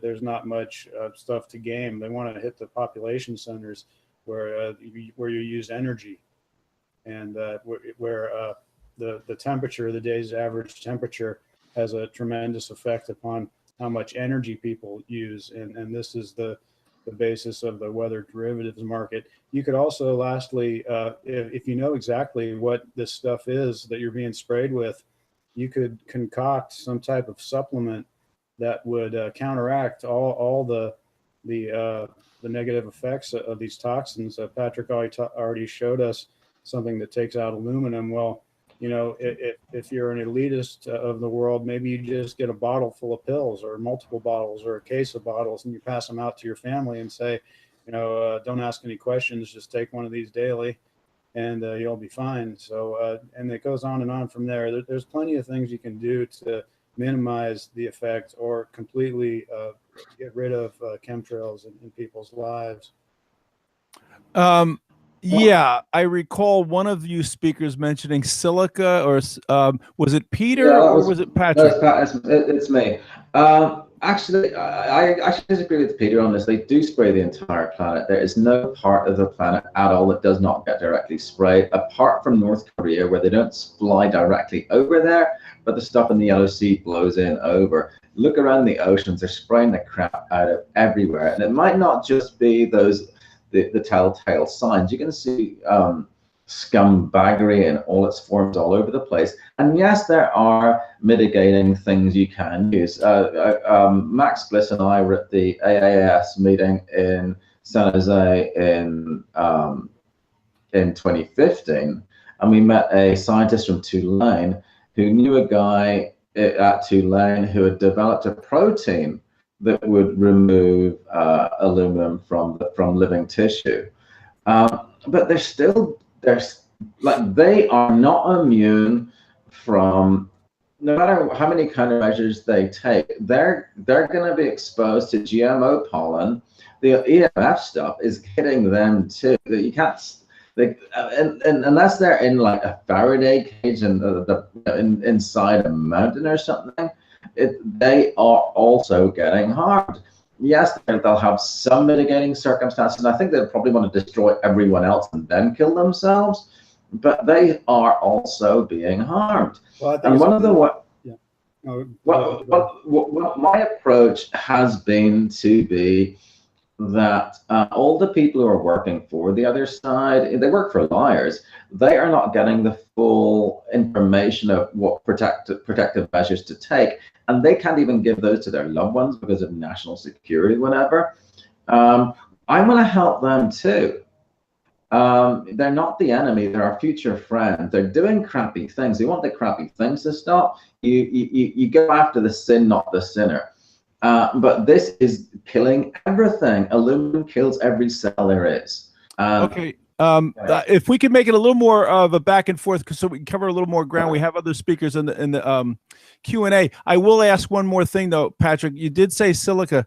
I take diatomaceous earth, which is high in silica. It's the old diatoms from the ancient seafloor, and it has a great detoxifying effect, ionizing effect, and that's very, very, very good stuff. I'm wondering if that might not be a good thing for people to look into. The way you get rid of aluminum is with soluble silicic acid, and whether if you put this diatomaceous earth in water, some of it comes out as silicic acid. If it does, great, but it has to be the soluble version. It's in Fiji water, it's in Shasta water, and I'm inviting everybody to find local water sources or even commercial bottles of water and get it tested for silica, aluminum, and fluoride, and send the results to me, and I'm going to publish them. Well, great. Hopefully on your website we can find such recommendations. Okay. Now somebody mentioned Bernard Vonnegut. The question from Gina, I think it's for Peter. Is Bernard related to Kurt Vonnegut? Yeah, oh yeah. Brother. I forgot to mention that. That's my favorite part. Yeah, it was Kurt Vonnegut's brother. It's where Kurt gets some of his more spacey fantasy ideas from, futuristic. Yeah, look into Kurt Vonnegut's book Ice 8. Okay. There's actually, I think, there's a short story in a book called Cat's Cradle, which had a bunch of short stories in it. It's about some substance that was created in a laboratory, and any water that it touches immediately turns the water and all the water in that volume to ice. So there's something, I haven't actually read the book, but I've heard about it. Something about how they take this substance and it gets into the ocean and it turns the ocean to ice or something. This is interesting because Bernard Vonnegut, Kurt Vonnegut's brother, was working with what we call supercooled clouds. This means clouds below 0 degrees Celsius, if I'm not mistaken. Patrick would probably pick me up on that one, but really cold clouds. And so it has a lot to do with ice. And Bernard Vonnegut and Irving Langmuir were working on plane de-icing during World War II as well. Okay, we have a question for Ilana from Bill S. We're all up on this stuff, so we know what you all mean. Most of the time, there's terms that I don't even know myself, but we assume. Ilana mentioned HAARP. What is that? Oh my gosh. Okay. HAARP is the High Frequency Active Aurora Research Project up in Gakona, Alaska. It's a fantastic acronym that people often use to just talk about ionospheric heaters in general.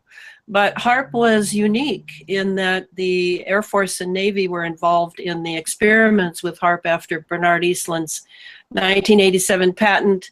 And when HAARP was fully functional, it was able to steer an incredible phased array antenna, RFs, microwaves, up to the ionosphere, zap a certain portion of the ionosphere deep in, bubbling the ionosphere itself out into the cosmos, and then in order to activate get the electrons off the atoms up there and get more ions to come down the magnetic lines of force into our atmosphere. And what I maintain is that the experiments not only were, as the Air Force admitted in an open meeting in Alaska, that they now could control the ionosphere. And that includes the over the horizon that Peter was talking about, but that they can actually turn our atmosphere into a mini ionosphere. And that's what I mean by an ionized atmosphere. We are ionized 24/7. And so the ionospheric heaters are still hitting the ionosphere and bringing down ions, but they're also learning to create their own ions and plasma. And by activating plasma structures in our atmosphere, they're able to keep the atmosphere ionized all the time for all those military operations in my last slide. I'll ask you first, and this can go out to all the panelists. Now, I might be wrong about this, but as I understand it, the HARP program, there were something like 2 HARP arrays up in Alaska and 1 in Puerto Rico for the United States. I heard there was also 1 in Norway, and I heard the Russians and the Chinese have their own versions of these tools. A, is that correct? And B, if it is, doesn't that shoot the national security cover for this stuff right in the butt? I mean, you know, if the Russians and the Chinese already have this stuff, it seems like the only people being kept in the dark about it is the American public. Yes, I agree. We've had those ionospheric heaters you mentioned. We had most of those before we ever had HARP, but HARP had the big power, and now we have many miniature HARP arrays type of ionospheric heaters, some of them mobile, many of them smaller, and able to operate more clandestinely than the big ones, the big guns. I don't think politically anymore in a nationalistic way. We're living in a global space age, and I think in terms of class. And not, you know, I'm not a communist by any means, but class is really what it's about to me. So the elites of China, Russia, United States, wherever, are all in league and have certain rules they operate by, such as at the Bilderberg meeting that happened this weekend. So we have to really learn to think in terms of class structure, with an oligarchy at the very, very top, and then the rest of us peons, us slave mentality people who will now be plugged in and will be influenced by frequencies pulsed into our brains. That's really the name of the game now. And would any of our other panelists like to chime in on some of those points? Well, it's HARP. When people talk about HARP, they talk in general about electromagnetic stuff that's been used against us. But look around where you live, all this 5G stuff. You look at the power cords going into these antennas that are really thick, and they're coming off the grid. There's ELF, there's VLF, there's stuff all over the place. If you look at the NextRad maps, they just light the entire planet up. So HARP is a facility, a big one for sure, but it's the entire electromagnetic thing. It's just this vast, huge thing. They haven't cracked them all up, but with our bodies being filled with these metals, you know, if they just crack that up on full power, they could just wipe out millions in an instant. It's very disturbing. Ugh.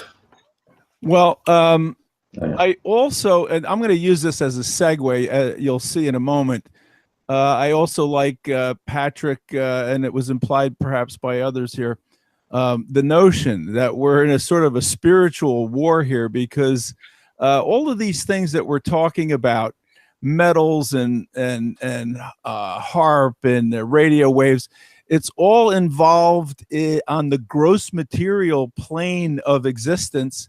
Yet at the other end of the spectrum, on the spiritual side of things, okay, where it can be argued we really emanate from into this materiality. Okay, the psychopaths at the top have no spiritual sense at all. All they have is the gross material plane to play with, and they think they own it because they've accumulated so much gross material wealth, and they start messing with this stuff.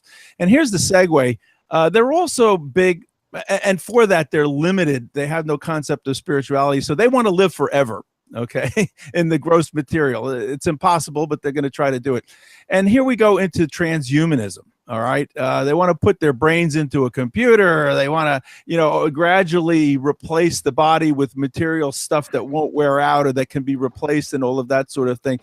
Do any of you think that maybe this is their solution to the toxification and the contamination of the environment, that they think, oh yeah, it's not too long before we're going to be able to just, be immune from this stuff because we're going to control our physical bodies as well? Anything along those lines, or transhumanism in general? Yeah. Oh, well, this is, go ahead. Go ahead, Peter. You can go. I just want to throw this one thing out there. What comes to mind are the trees, the carbon capture trees that they're making, right? What do natural trees do? They turn carbon dioxide into oxygen. Well, they're talking about making these trees that do the same thing that natural trees do. So what the heck do we need those for? You know what I mean? In other words, we might need those type of trees if the soil is so contaminated that it can't sustain, if our environment can't sustain natural trees. So they're looking to supplant God with Lucifer, basically. Yes, and that's the important part. The view of transhumanism really has to deepen. It isn't just that they want immortality in the flesh at all. That's what they trot out in the mainstream media. What they want, and I disagree that they don't have a spiritual life. The ones at the very top, the ones that I think his name is Ronald Bernard talks about. He talks about the recent investment guy, the financial right, the Dutch gentleman. Yes, he makes it very clear they have a spiritual vision called Satanism. They have a very dark, death-loving vision of life. They want to be as gods on this planet. I'm sure they'd love to have immortality, but they're very far from that. I do know that. But they want us different. They want to tinker with our humanity. And this is what angers me the most deeply and has been behind now 8 years in this movement is we can't go there. We can't go there. This human race has many foibles, has many weaknesses. Yes, we're very frail creatures. We don't have the speed of the leopard. We don't have, the intelligence of an AI. In the sense of a mechanical intelligence. No, we don't. But we are on a trail of evolution, and I don't mean physical, I mean a spiritual consciousness evolution. And one of our main tenets as human beings is that we have free will. Now, most people don't know how to use free will, and most people seem to be satisfied with the free will of a 3-year-old. But I still want them to be able to choose how they spend their life here on Earth, their 70, 80, 90 years. I do not want to be tethered to an artificial intelligence. I do not want to be tethered to a satellite and a 5G in my neighborhood. I want people to have that freedom to do or not do. This is what human evolution has been for, I would say, millions of years. And now these upstarts, these hubristic, pedophile, psychopaths want to turn us through the Ebner effect in a generation into another entity. And this must be fought tooth and nail and spirit. So that's how I see transhumanism. It's already begun. I'm meeting people who are brain dead. They are in some electromagnetic place that is really not in the old culture we had, and yet not in the culture coming, which will be very cyborg. I believe. So we're in a transitional phase now. And I think that, yes, they are certainly tapping my phone, my internet. They want to know everything I think. They want to know what Patrick thinks. They want to know what everyone thinks about this, because they are in process from transition of one era and when nature ran everything to another era when they themselves will run this planet is their great global wet dream. That's how I see it. Well, it is very hubristic, as you said. Who wanted to comment? Is that that was it's Jerry Day. I'm sorry, I don't have Jerry. just I want to confirm and back up what Ilana is talking about. The word is depopulation. When you are a psychopath, when you are a sociopath, when you happen to be one of those two things and a billionaire, you can apply your money to an agenda, and you can have a global or a national impact on that agenda. And the sociopathic mentality is when you see someone else's stuff, you want it. When you see what someone else has, you want to have it. For hundreds of years now, back to the Fabian Society in the 1700s, they've talked openly about depopulation and how we need to wipe out all these people and Malthus, all the way back to Malthus before that. Yes, And exactly. Exactly. When you have the monetary system we have, you have the possibility of massive amounts of disparity. So one person can be worth $10 billion, another person worth nothing. And look at the disparity there. Look at what influence that 10 billionaire can have compared to the poverty individual. So we have a campaign of depopulation, and we see it all around us in our foods and our waters and the toxicity in the things they sell us. They sell us all these like toxic bathroom cleaning chemicals and then punish us for being toxic and not recycling properly or all this. It is such a two-faced thing going on. We're supposed to be hyper environmentalists now, and at the same time, the corporations that are tied in with government that are telling us to be hyper environmentalist are selling us Comet toilet cleaner. They're selling us all these extremely toxic. Just look through any hardware store, even grocery stores, even the soaps we use.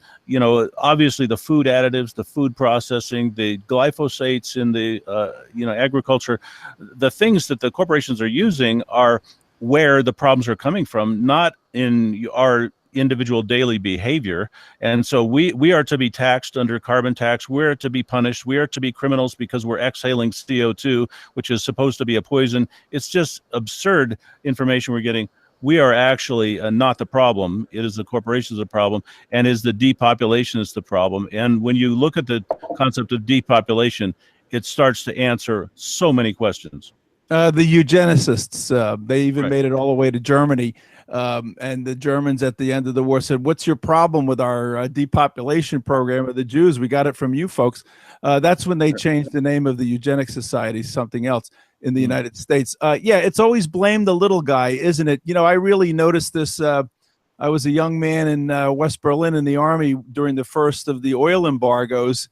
And, it was shocking to get the newspaper clippings. That's how you did it back in those days, from your family about the lines and everything. But you could see this blame the little guy crap happening back then. It was called, and you can Google this one, America's Addiction to Oil.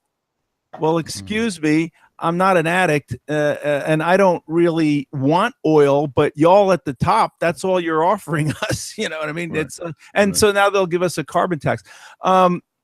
Ilana, I would caution, however, or whoever said it before, yes, the Luciferian, what have you, but these are pseudo spiritualities. It's not the real deal.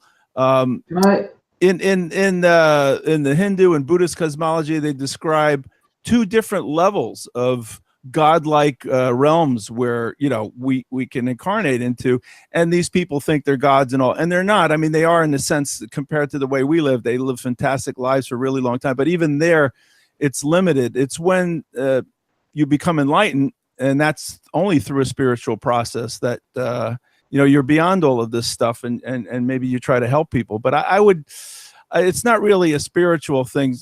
Ultimately, a spiritual process is going to, I believe, in my opinion, lead to such an understanding of reality that that you live it to its fullest, which results in enlightenment, which inherently means you're not harming anybody anymore. If I can chime in here, so I've been through a spiritual upgrade, I suppose. I know more stuff. I understand there's suckiness, there's an awesomeness. And those are directions. You can be more awesome or less awesome. The epitome of awesomeness is a choice, a direction you go in. And we are at different levels of awareness, and we are spirits and there are other spirits. When you align yourself with the awesomeness, you get help from awesomeness. When you align yourself with the other side, you get help from the other side. People do make deals with the devil, if you want to call him the devil, and they will get inspiration and help from that. And that's how a very small number of people can do a huge amount of crappiness. But we can do exactly the same things with opposite intent. We can overpower them. I mean, of course, you need to know that there's a problem. Like if you like the squeaky hinge, you need to know the squeaky hinge before you can put some oil on it. And I see, that's like a binary thing, like yes, no, up, down, left, right, hot, cold, wet, dry, awesome, not awesome. And we go in from one side to the other. If there is an extreme in one side, that creates an extreme on the other. Perhaps the suckiness right now is the other side reacting to our awakening and this golden age we're going to go into, and they're going, what can we do? The only thing that they know how to do is suck and hurt and kill and maim and all that kind of stuff. So they're doing more of it, perhaps because of us. But regardless, we cannot be overcome by the other side just because hot cannot overcome cold or vice versa. Because if any one of these things went unipolar, there would be a complete collapse and existence would blink out. We are proof that the other side cannot overwhelm us. If they say, if you don't like broccoli, they can't make you like broccoli. They cannot get you to agree with their bad ideas, and just recognize them for being bad ideas and not do them. Spirit is a thing. It is absolutely real. I know this is a fact. You have to do, and anyone, we can all perform spiritual work. If you, in the course of your day, if you choose to do a good thing or something less sucky, and then see what happens from that point, more good comes from it. And when you do more of it, things supposedly outside your control somehow work in your benefit. We are part of this whole existence, and it absolutely is a thing. I consider spirit as just as real as electromagnetic waves, pressure, kinetic energy, and all of these other physical things. It's another thing, but it actually supersedes the entire physical plane we are in. And once you get used to that, you can perform awesomeness. And it absolutely, and yes, of course they're absolutely spiritual. If you look into the mystery schools, they mix science with spirituality. It's integral. They have to use it. It's not, you can't have one without the other. They absolutely use it. We absolutely use it, and we're gonna win. Well, not win. We cannot be overwhelmed. We're not gonna be able to eliminate darkness, nor would we want to. But when there's extremes on both sides. Well, I submit to you, they're tinkering with the gross material plane. There are many beings who have mastered the spiritual, and in fact, a handful of them have been known by all of humanity. When you compare that to who are the masters of the dark side and all that, it's a pseudo. It's not. I don't believe it is a real spiritual path, but. And that's why they're afraid of those people, and they try to kill them because just one individual could make such a powerful difference without any money, without any jetliners or chemicals or radio waves or anything, just by speaking. But in any case, speaking as we have, I want to thank everyone. I'd like to add something really quick right before we do the wrap up. I think we're winning, and I see evidence of it. There's an article in today's UK Daily Mail where George Soros is saying that everything that could go wrong has gone wrong. I'm hoping that includes chemtrails. We're winning. Mr. Wrong himself, right? Yeah, In any Mr. case, Nelson yeah, and I would Caldwell. add, by the way, the Fabian Socialists, I would add anyone interested in that, in the degradation of society, take a look at the Frankfurt School as well. But in any case, thank you all so much for taking time out of your busy schedules and joining us here at the Deep Truth Conference. Thank you. Let's go quickly. Alan, one more time, your two websites where people can go to get more information? NoLiesRadio.org. All right, I'm sorry. I meant Jerry because it says Oh, Alan. yeah. Jerry, go ahead. Thank you. Yeah, I have two websites people might be interested in there. They have to do with smart meters largely. One is called freedomtaker.com, where I have posted notices for your power company, how to notice them on their criminal trespass and the laws they're breaking, and give them a cease and desist and et cetera, notice of liability, those kind of things. That's at freedomtaker.com. And then if you want to scan your environment for your exposures, we've simplified that with some offering of some basic scanning meters, so you can scan your radio frequencies, your electric fields, your magnetic fields, and with explanatory tutorial videos with those meters where you can tell how to use them, how to read them, what they mean. And very important for anybody especially who might be electromagnetic sensitive, to have a scanning meter and have it with them always. Very, very good. And we're way over time, so please keep it brief. Ilana, where can people go to get your writings, learn about your books and so forth?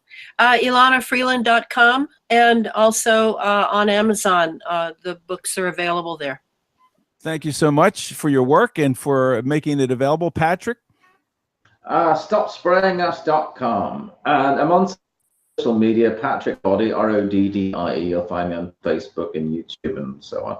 That's quite simple. StopSprayingUs.com. What a wonderful thought. And then Actually, finally, I have another one. It's Stop Effing With Us, if you can fill out the F